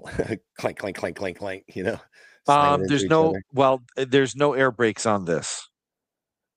That's what I'm saying. You start going downhill, they would. Everything is done by trainmen or conductors who are handling handbrakes. Oh wow. Yeah, it's real interesting. Okay.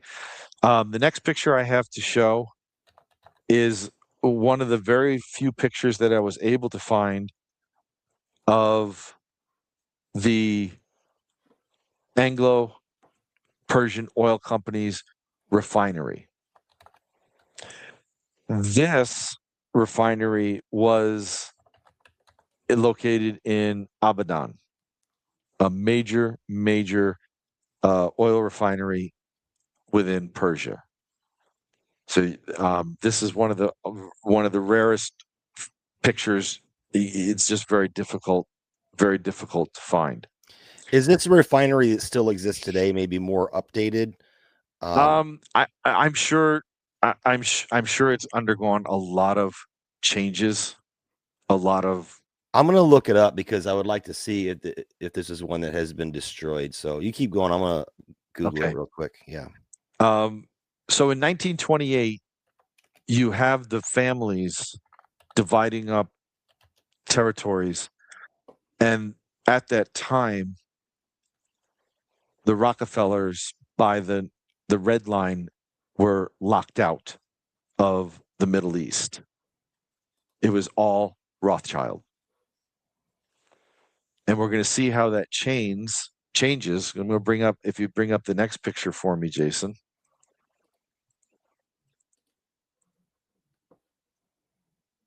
This is Reza Shah Pahlavi. he became the leader of Iran in 1925. He is the one who is responsible for officially changing the name of Persia to Iran. The decision was made by him because he wanted the world to recognize the country by what he called its true identity as Iran. And in the language of Persia, Iran means land of the Aryans. Now, it has ancient roots. It appears in the sacred Zoroastrian texts, the Avesta. It would also be mentioned in the inscriptions of the Achaemenid Empire, that is the Medo-Persian Empire. And during the Sasanian era, the word Iran, and it's spelled E-R-A, it has the long mark over the A, N, was used both by the people and by the empire. So when the Shah adopted the name Iran, he believed that he was reconnecting the nation with its authentic historical identity. Now, in the 19th century, European linguists misunderstood the term Aryan, which led to a lot of confusion about Iran in the Western world.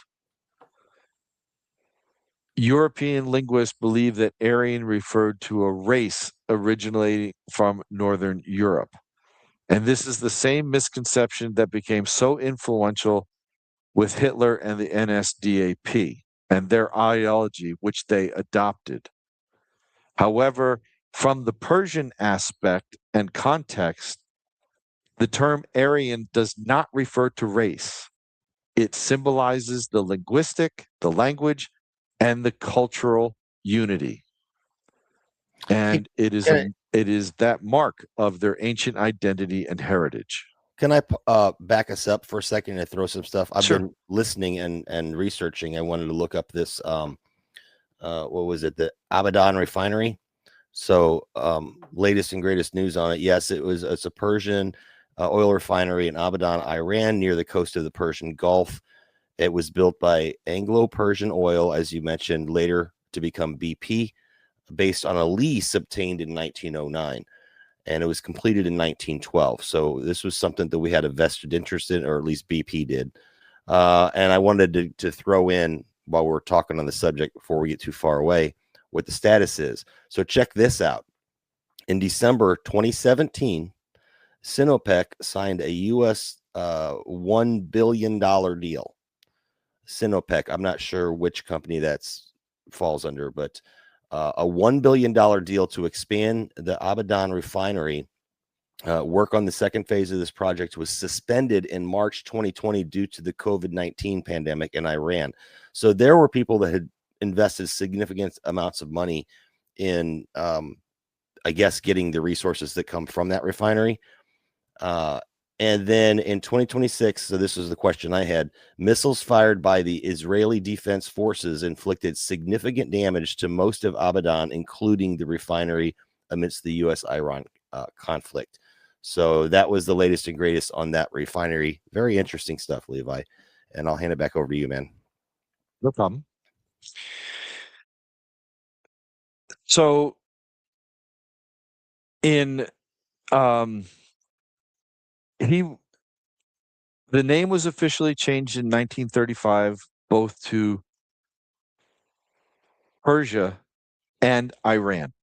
There was a mixture, and it continued to be that way even during World War II. British Prime Minister Winston Churchill requested that the Iranian government temporarily resume the use of Persia to avoid confusion between Iran and Iraq, as they were both occupied by Allied forces during the war. Just so you are aware, Persians, the northwestern section of Persia is where a lot of the Farsi tribes are located.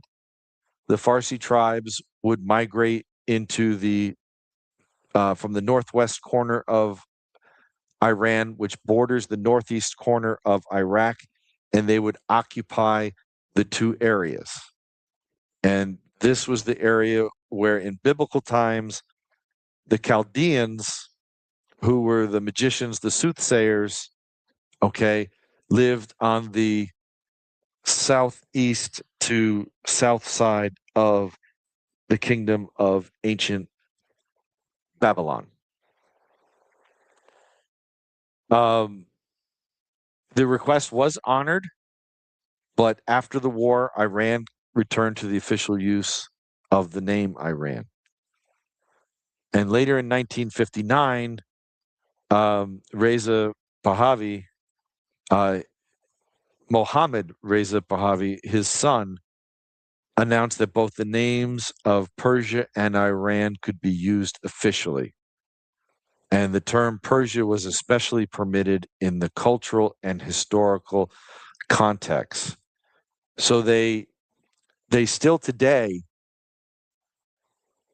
as Jason spoke about earlier, the people primarily still refer to their land as Persia.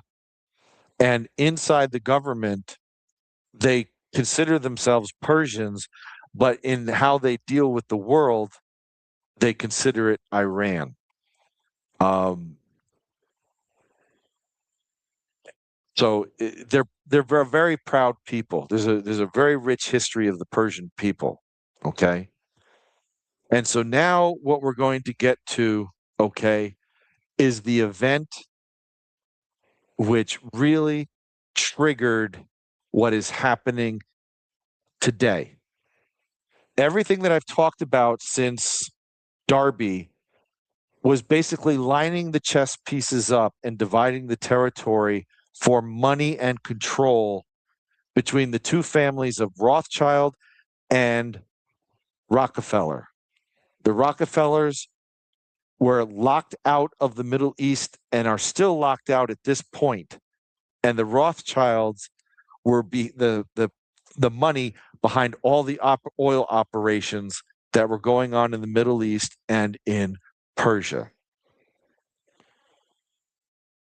But now we come, okay, to this gentleman. And if you would bring the next picture up. And he was on Time magazine's cover. This is Prime Minister Mohammad Mossadegh.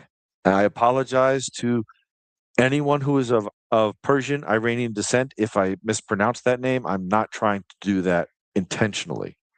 Okay. What is so key about this gentleman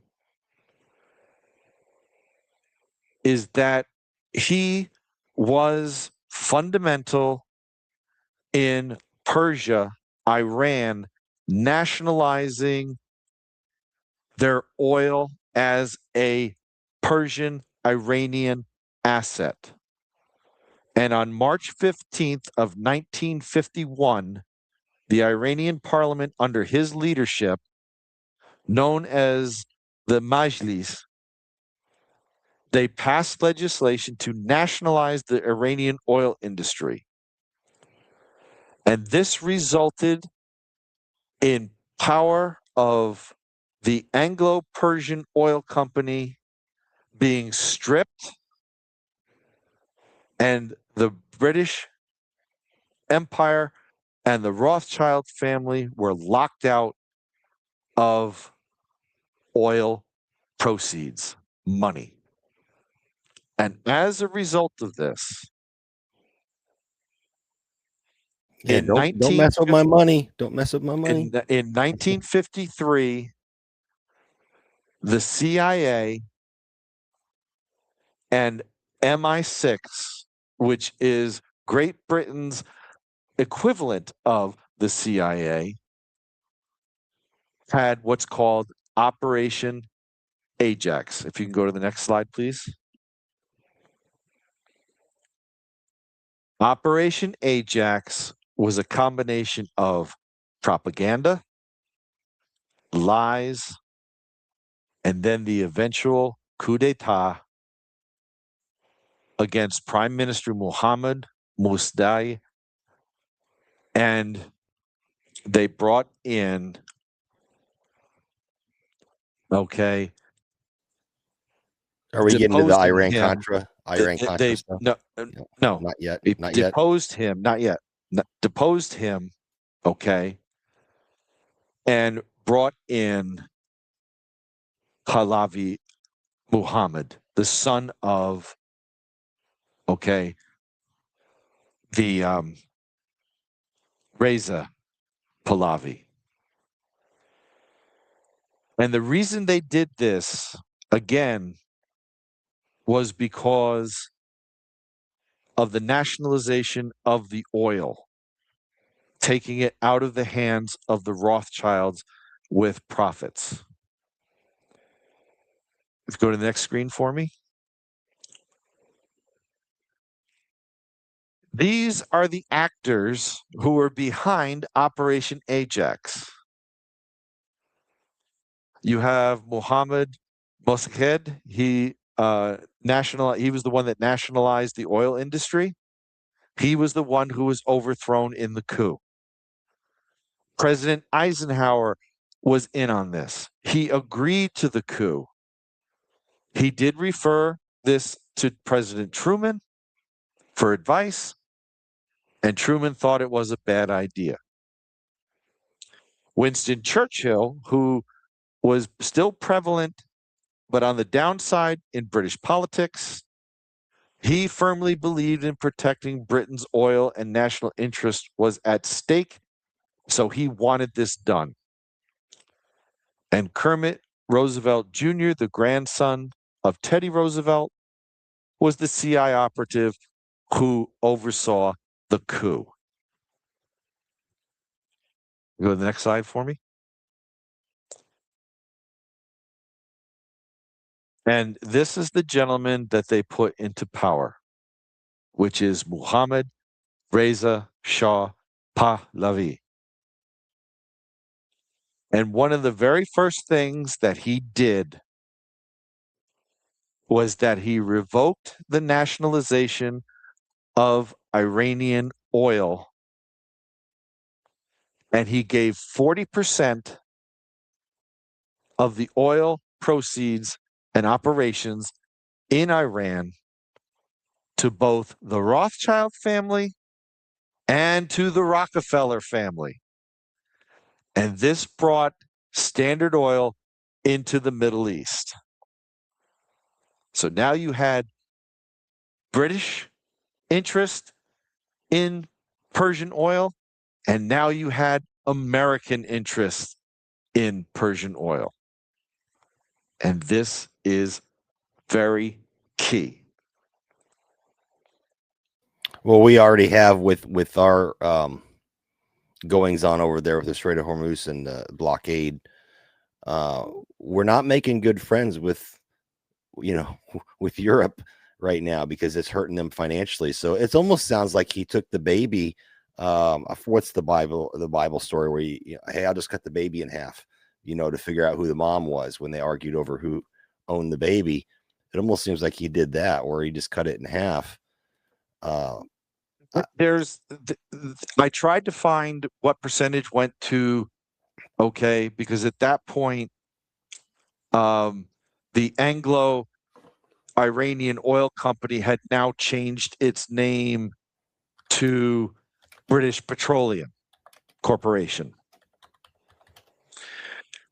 And I couldn't find any information on how much went to British Petroleum and how much went to the Standard Oil, which is now Mobil Exxon. Okay, or Mobil Oil. Okay. The Exxon, of course, got split much later from Mobil, but that's joined Mobil, but that's the parent Standard company under the Rockefeller family. And this is how it was from about 1953 until 1979. And in 1979, this is where we have the overthrow of this gentleman, Muhammad Reza Shah Pahlavi. And now you have the Khomeini clerics. And almost immediately, the Khomeini clerics stripped BP of its oil, and the Rockefellers and those oil companies from British and American ownership and operation. So now both families were out of the oil business. And Iran is a very unique country when it comes, Persia is a very unique territory when it comes to oil production. They produce both Iranian light crude, which has a very, very low sulfur content. It is the easiest to refine. It is like the American Brent light sweet crude, which has a low sulfur content and is the easiest to refine. But unlike Iran, we don't have any oil refineries over here that can refine Brent light sweet crude. We have to ship our oil overseas to be refined and buy it back at a higher price. Iran Why is that? Why is that, Levi? And I understand. I know a lot of people don't understand. Okay. And to go back to the Venezuela reference, Venezuela had that gritty, heavy, sandy kind of oil, if I'm not mistaken, and we actually gave them the technology to be able to drill it and refine it. And understanding that we would, I guess, get first access to it or whatever. We being the, the different companies, BP and ExxonMobil and stuff like that, which is why I can kind of understand, like, hey, you kick this out and now you're going to go into bed with China, but just make it about the oil. Don't make it about fentanyl. Well, okay. When you look at oil here in the United States, we have always been, an exporting country when it comes to oil. It's had its ups and downs. And we produced and had oil shipped out heavily in the beginning of oil in the 1900s. And we had oil refineries, but they went away. And now the United States has very, very few oil refineries. And they only refine the heavy crude like what's coming from Venezuela. Right.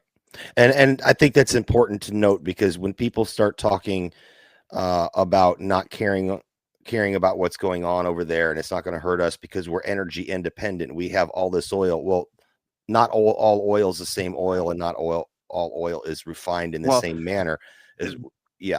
So we are independent. This is all about money. Or dependent. We're dependent. There's plenty of oil in the United States for us to be self-sustaining. But the problem is we have no way to refine it. And they did this on purpose, because what happens is we collect the oil, we load it on tankers, we have to ship it to the Middle East for them to refine it, and then and they pay for the oil, and this is part of the petrodollar deal. By using the dollars, they get oil from us. We ship it over to them, they refine it, and then they sell it back to us at a higher price than what they bought it for. And guess who's making the money on both trips? He who ships it, right? Yeah, that's correct. The Rothschild family makes money at both ends. Yeah. The families who run the oil companies with them make money at both ends. You get it in the end when you take the gas nozzle and stick it up your rump, and you wind up paying higher prices for your gas. And then the government, both the federal and the state level, who are beholden, to the powers that be, add all their gasoline taxes on top of it, and that's why you're paying more prices for gasoline at the pump. Oh, people don't even know. They don't Oh, no, even they know don't. how much No, their state no, taxes. Georgia, no. and this happened during, I believe it was during COVID. They did it, and they did it again recently. They'll significantly drop gas prices for relief by pausing their state tax, and it is a lot. I forget. You know, I'm going to look it up real quick. Yeah, I'm I wanna pulling say it up was I'm pulling up a map. Okay.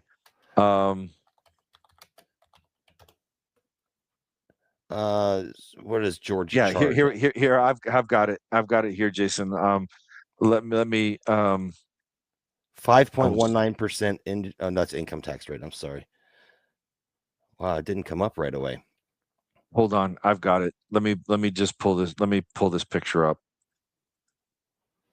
Okay. I'll pull that one down. Here, But no, the point is that you're getting hammered from every which direction on fuel prices. And it's almost like a pack of cigarettes when I lived in New York State. And it was more in New York City, but in New York State, upstate, we were paying for a pack of Go ahead, Marlboros Jason. over $10 a pack. It cost probably 20 cents to make that pack of cigarettes, but it was over $10 because it's all taxes. Here we go. Okay. This is the present. This is the present situation. Now, this is all in cents. Now it looks like dollars, but it's in cents. And here you can see how much in cents each state adds on top of the federal gasoline tax and what you're paying at the pump. So, for example, California adds 68 and change cents per gallon. Texas adds 38.4% cents. I'm sorry, 38 cents and change. Okay. I don't know why they did this. This is very confusing. I think that they actually do the taxes, and correct me if I'm wrong, they actually do it on a percentage base, but this is what it equivalents to with current gas prices. That's But if the correct. oil prices actually go up, these numbers will also go up because they're percentage based. That is So- correct. Okay. So if you look at this, you can see how much of the gasoline that you're putting into your car. Now, think about this for a moment. The money that you're spending to put gas in the tank has already been taxed. And now it's being taxed again because you're putting it in your tank. And this is what Jason alluded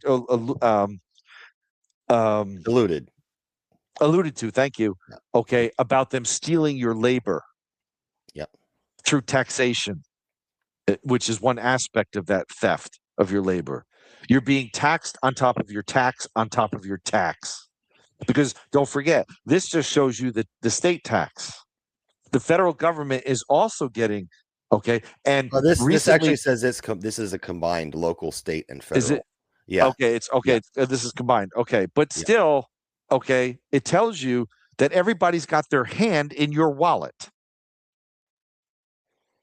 The feds are getting their share, states getting their share, and the local county governments are getting their share.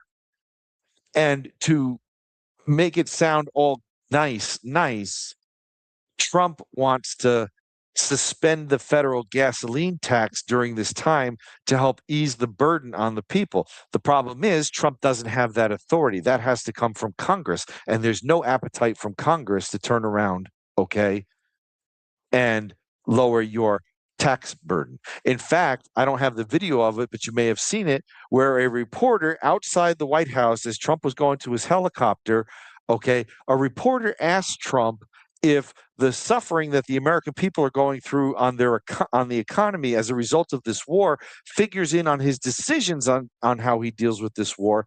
And he came out and said, no, I don't give the American people a single thought. I don't think about anything about them when I'm doing he this. said something like he wasn't concerned with the economy here. He was more concerned with the interest overseas, which That's is correct. Absolute should be an impeachable offense right there because he's supposed to work for us to represent us. Yeah, that's correct. Yeah. Okay. So what you have now But I'm not letting Congress off the hook for that either, because they have the purse strings and they could fix this. With the War Powers Act, they could have shut him down. You can't just pause a war for a day and reset the clock. You can't do that. And that's exactly what he's done. So sorry, go ahead, Levi. Okay. Now, what's interesting, okay, and I'll show this picture.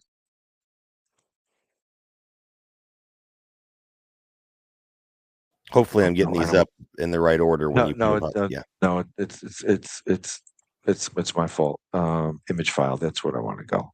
Yeah. Okay. No, it's nice the way you're sharing it. It's a little different than just sharing tabs. It actually looks a little nicer on screen. Yeah, I'm learning, folks. I'm new to this. Okay. You can go ahead and share the next picture, Jace. Yeah, it shows up a little bigger. You don't have all the tabs and stuff. I like it. This is the original CIA building that was built in Tehran way back when the CIA, back in the 40s, when the CIA began. This also served as the U.S. Embassy building in Tehran. This is where, okay, the embassy was assaulted, the CIA was assaulted, and the Iranians took over the building. This building now is preserved in Tehran, and the Persians have turned it into a museum. Everything inside the building has remained untouched from the day it was captured back in 1979. And they've put everything behind glass shields, and you can actually walk through this building as a time capsule. And they use this, okay, as a centerpiece for their death to America mentality over there, okay, and their anti-Western. Yeah, it touts a big feelings. victory. It touts a big victory for them. Yeah. In fact, they have a doormat that sits outside those doors, okay, that says "Death to America," and you wipe your feet on it. Okay, wow. So now this is where, okay, we're getting into today. Okay, and let me bring up this next picture. Okay, I might have to step out again. My coffee is empty, and I woke up at 3 a.m. this morning, so I'm dragging butt right now. Okay. Well, before I go here, I want to go. I want to go to this. Okay, because now I want to bring in the other aspect. Okay, and if you'd show the next picture for me, Gotcha. Jason. Gotcha. Okay. As you may know, by the year 1916, the world was already in the Second World War. The Central Powers, Germany, Austria-Hungary, were fighting against the Allies, Russia, Belgium, which was neutral at first, France, Great Britain. Germany was winning the war in 1916. With the combined military forces of the army and also the Kriegsmarine with their U-boats. Germany had U-boats in World War I. Great Britain was being brought to their knees, and they only had several days of food and ammunition left, and they would be busted, broke, without. So the Rothschild family came to the crown and said that if you will allow us to reestablish the land of Israel in the Holy Land, we will bring the United States into the war on your side. And the crown agreed. And what you have here, okay, let me get to it. What wound up happening, you may have heard of the Lusitania. It was a British ship, and the Lusitania was purposely loaded with ammunition, artillery shells, and artillery pieces. This was made known to the Germans, and the Germans posted in the New York newspapers, the New York, I believe it was the Times at then, and said, okay, and warned the people that the Lusitania was going to be sailing through waters of war and it would be subject to sinking. Well, in 1917, okay, the Lusitania, was it 1970 or 16? I believe it. I gotta check these things sometimes. It's all right if you're a year off. We get the best we can. The Lusitania was sunk, I'm sorry, on May 7th of 1915. Okay. Now that's almost that is a little less than 2 years from the April 4th, 1917 declaration of war by Woodrow Wilson. I want to say something to this.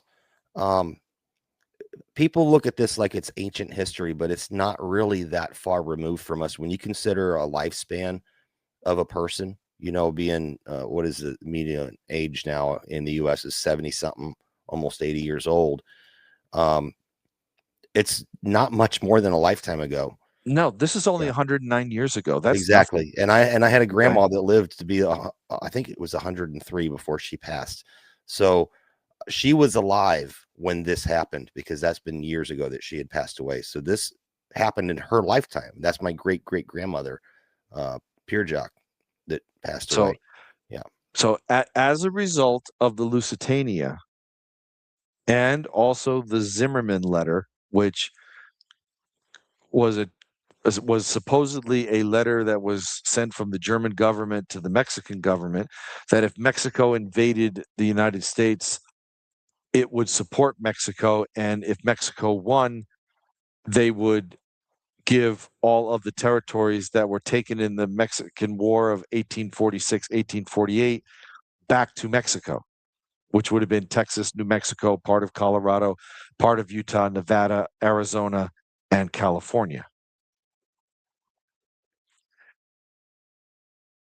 And like clockwork, Woodrow Wilson, at the appointed time, a stooge of the Rothschilds who had been put in power in the 1913 presidential election, who was responsible for bringing through the federal government, the Federal Reserve,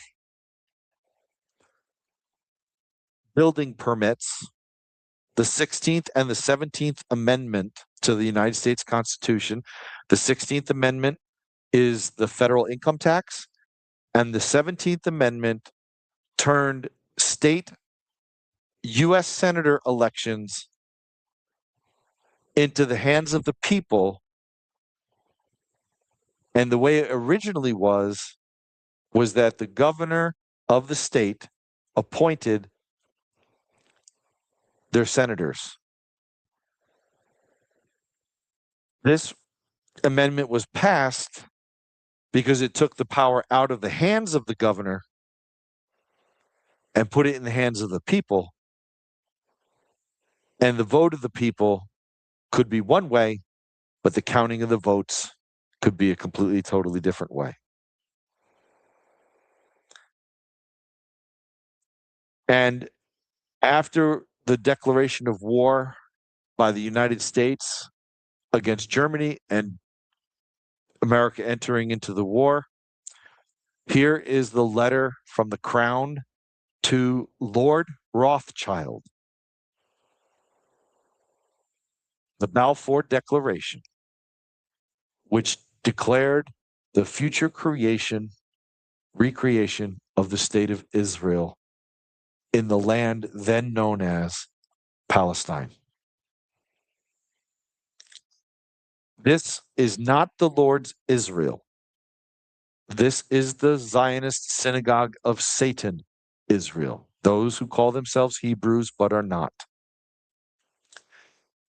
And they created their state 30 years later in November 29th, 1947, the United Nations passed the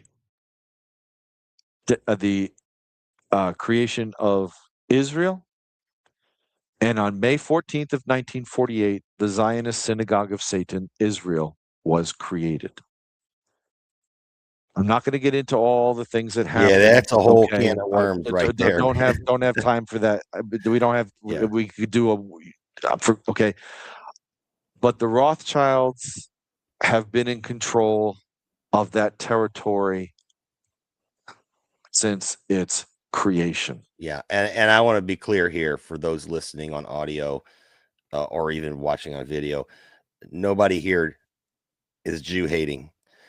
No, We're talking about the I'm nation state. The nation state. I'm not. Yes, I'm not talking about. I'm not judging or speaking anything Right. against people. Okay. I would say that if It's you are unhappy with your current government here in the United States, with Congress, with the presidency, with our federal judges, if you're unhappy with that, that does not make you anti-American. In fact, it probably makes you more American because you understand that they're abusing the powers in mass that were given to them. They didn't take them; they were supposedly given to them, but they're usurping additional powers. And this happens all over the world with different nations. So yeah, don't take what we're saying as being like Jew haters or white supremacists or anything like that, because that's not what we're saying. We are referring to the manufactured nation state that is now called Israel and how it was created. Am I saying that correct, Levi? Yes, that is correct. Okay. Yeah. Okay. Now, where we are right now with this Iranian war. Okay. And if you'd bring up the next picture for me, Jason. Gotcha. Okay. This is what is known as the Greater Israel Project. This is the land that Israel wants to become. This has been pushed through by Benjamin Netanyahu. Okay. I should say Benjamin Let me ask you. Milikowski. I just want to ask a question because I've heard this this term come up a lot. The Greater Israel Project. I've never seen this map. Where does this map come from? Like the source for this? Just out of my The source curiosity. of this source of this map is from Netanyahu himself. This is the exact map that he showed in the UN when he declared the Greater Israel Project. And the Greater Israel Project takes land from Jordan, Turkey, Kuwait, Iraq, Syria, yeah, Iraq, Kuwait, Saudi Arabia, Jordan, Lebanon, Egypt, and even down into Ethiopia. Is this based on the promise of the promised land? Is this the borders here that are outlined? Is this based on like the Old Testament, the promises that were made to to Abraham, right? This Or, no, or yes, no, it was is. Moses that was led to the yeah. This okay. In the book of Bereshit, in the book of Genesis, you will read and about the Lord and how he promised a territory for It was Abraham, wasn't it? Yeah. and his descendants. Okay. Right. So that's where they're basing He was going this. to give this Okay. land. That's what this is based off of. There's more territory here than just what was promised to Abram. Yeah, I'm just trying to understand the argument because this is a lot of land, a whole Yes, lot it of is. land. Yeah. Yes, it is. Okay. And believe me, this has angered and annoyed all the Arab countries around. Okay. All the Arab countries around are angry and annoyed at Israel for them even thinking about ceding their lands. But this Greater Israel Project, okay, is the synagogue of Satan's way of trying to establish a larger footprint of Israel and force the hand of God counter to his word. Now, I'm not going to get into a long theology aspect here, okay?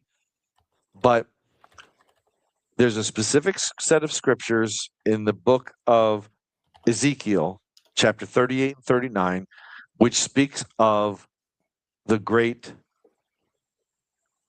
Magog war. And Magog, which is Russia, under the demonic power of Gog. Gog is the demon power that rules over Russia. Just as you read in Daniel 10 that you have the king of Persia that rules over Persia. Each nation has a demonic power over it. Gomer, which is Turkey. You have Ethiopia and Libya, which is Put, one of the sons of Ham. And you have, Persia joining in an attack to destroy Israel. And the Lord will come down, and will wipe out those armies. Ukraine is part of Magog. And part of the reason why Ukraine is at war with Russia and Russia is fighting is because eventually what's going to happen is Ukraine is going to be reabsorbed back into Russia and Russia is going to become one again. That's for a whole nother show and a whole nother topic, but it does play into here because now Zelensky's sticking his 2 cents in. So that's what's happening there.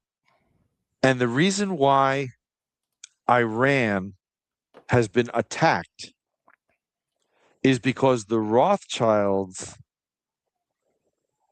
using both Israel, which they control, and Trump, who is blackmailed by Epstein through Mossad, by the Epstein operation,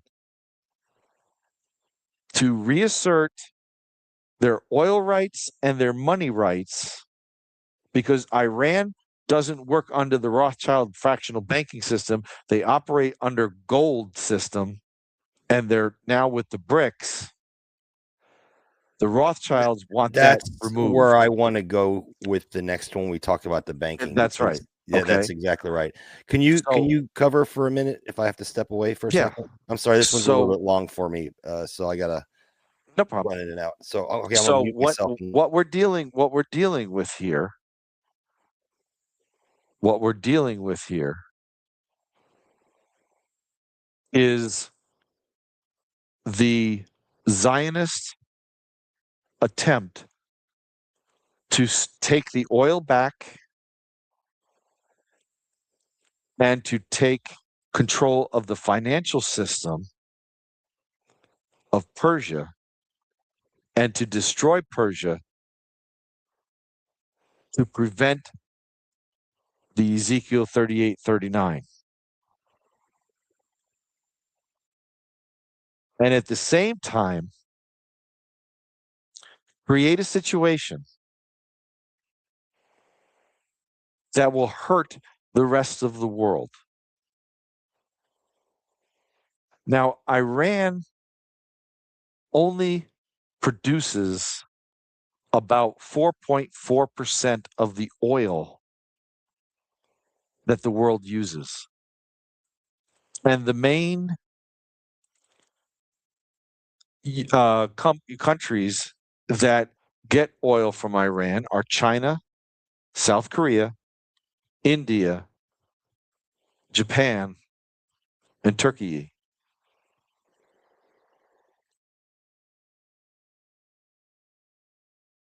but it's all the oil, not only oil, but LP gas, fertilizer, aluminum, and a few other products that come out of the Gulf and pass through the Strait of Hormuz to the rest of the world. And so by attacking Iran, they have facilitated the economic hardship that the world is going through right now. And this is intentional. And this is where we're going to get to in the banking and in the money aspect of what's being done. But it's interesting to note that on February 28th, the last oil tankers for the U.S. and other parts of the world left the Strait of Hormuz. Well, we did that. And We did that rail episode, and I think one of the things we didn't quite get to, that we need to do a part 2 with Yona again and pick up where we left off. But something you alluded to earlier, talked about earlier, is the movement of things is very, very important. So you just mentioned that only a certain amount of oil comes out of Iran specifically, but things move through that area from other parts of the region, and control of that movement is very strategic. Whoever controls it is, position a lot of power, and that kind of reflects back to our rail episode, where it was consolidated down to a couple of rail companies, and that was a huge consolidation, and which was a great amount of power to hold over the rest of the United States, where goods were being shipped to and from where they have to go. Yeah, it's a lot of money, to be made just in transport. Now, I want to say something here. Karen spoke in the chat. Okay, she is correct. Iran is not part of the central banking system of the Rothschilds. They've gotten out of it. Okay, they've been out of it for the longest time. Okay, that's another reason why this attack is going on, because with the destruction of it's a repeat of what they're doing. Just as they overthrew in a coup d'etat in 1953, what they were hoping for in this Iran war was the overthrow of the Khomeini family, that they could instill another government that was friendly to the Rothschilds, friendly to Israel, friendly to the United States, and then the Rothschilds would be able to reinstitute their fractional banking back into Iran. And this is where the third episode is going to lead into, yes, the banking that's aspect. Correct. So yeah, that's correct. Okay, and it's exactly what they did. Okay, to Libya. If you remember Gaddafi, he put the people on the gold standard, and when he was done, the people in Libya had free homes, they had free health care. If you had to go to the hospital and have a procedure that they couldn't do there in Libya, the government paid for you and your family to go to any place in the world that you needed to go to get treated. They would give you the transportation, they would pay for the procedure, stipends would be given to house the family while you were there, they would bring you back, and then while you were in convalescence back home in Libya, they would give you a stipend on top of that. And then, okay, he also irrigated Libya, and the people were farming the Sahara again, which had changed from sand to workable soils. And the people loved Gaddafi. You could walk in the streets, and Gaddafi drove around in a convertible limousine style car, and the people would come up to him, and there was no fear of his assassination. The Right. violence was not there. The people of Libya were very happy. And what was happening was the other African nations saw what Gaddafi was doing, and Gaddafi started to enter into negotiations with those other countries to share what he learned and what he did, and to bring those nations off of the fractional banking system. And the United States, through directions of the Rothschilds, killed him and destroyed everything that he did, so that Libya right now, which is under Rothschild fractional banking, and they stole all his gold, is a literal destruction. It's Yeah. a wasteland again. That's where we're gonna go with the next one. That's correct. Yeah. But I'm probably gonna have to hop off here soon. I hear JJ going nuts in the other room. This is where I'm going to stop. Okay. Yep. But just know, okay, that this is not about the protection of Israel. This is not about nuclear bombs. Okay. Trump has claimed that Iran has had a nuclear bomb before they didn't have a nuclear bomb. Before they had a nuclear bomb, now they have a nuclear bomb. Now it's 2 weeks. Now it's 10 days. Now he's full of crap, because you can know, okay, you can tell by the radiation. They can tell. They have ways of seeing the radiation in the ground. Jason knows about this, okay? And this is about oil. This is about money. This is about coming against anyone who stands up against the world financial system. Bingo. And these people do not care. But when Trump said on that tarmac at the White House that he doesn't think of the American people and what he's doing, he told you the truth. That wasn't a mistake. That wasn't an error. That wasn't a slip of the tongue. He was telling you. He doesn't give a damn about you. He doesn't care about your paying at the gas pump. He doesn't care you can't put food on the table. He doesn't care that you can't pay for your medicine or your medical. He doesn't care.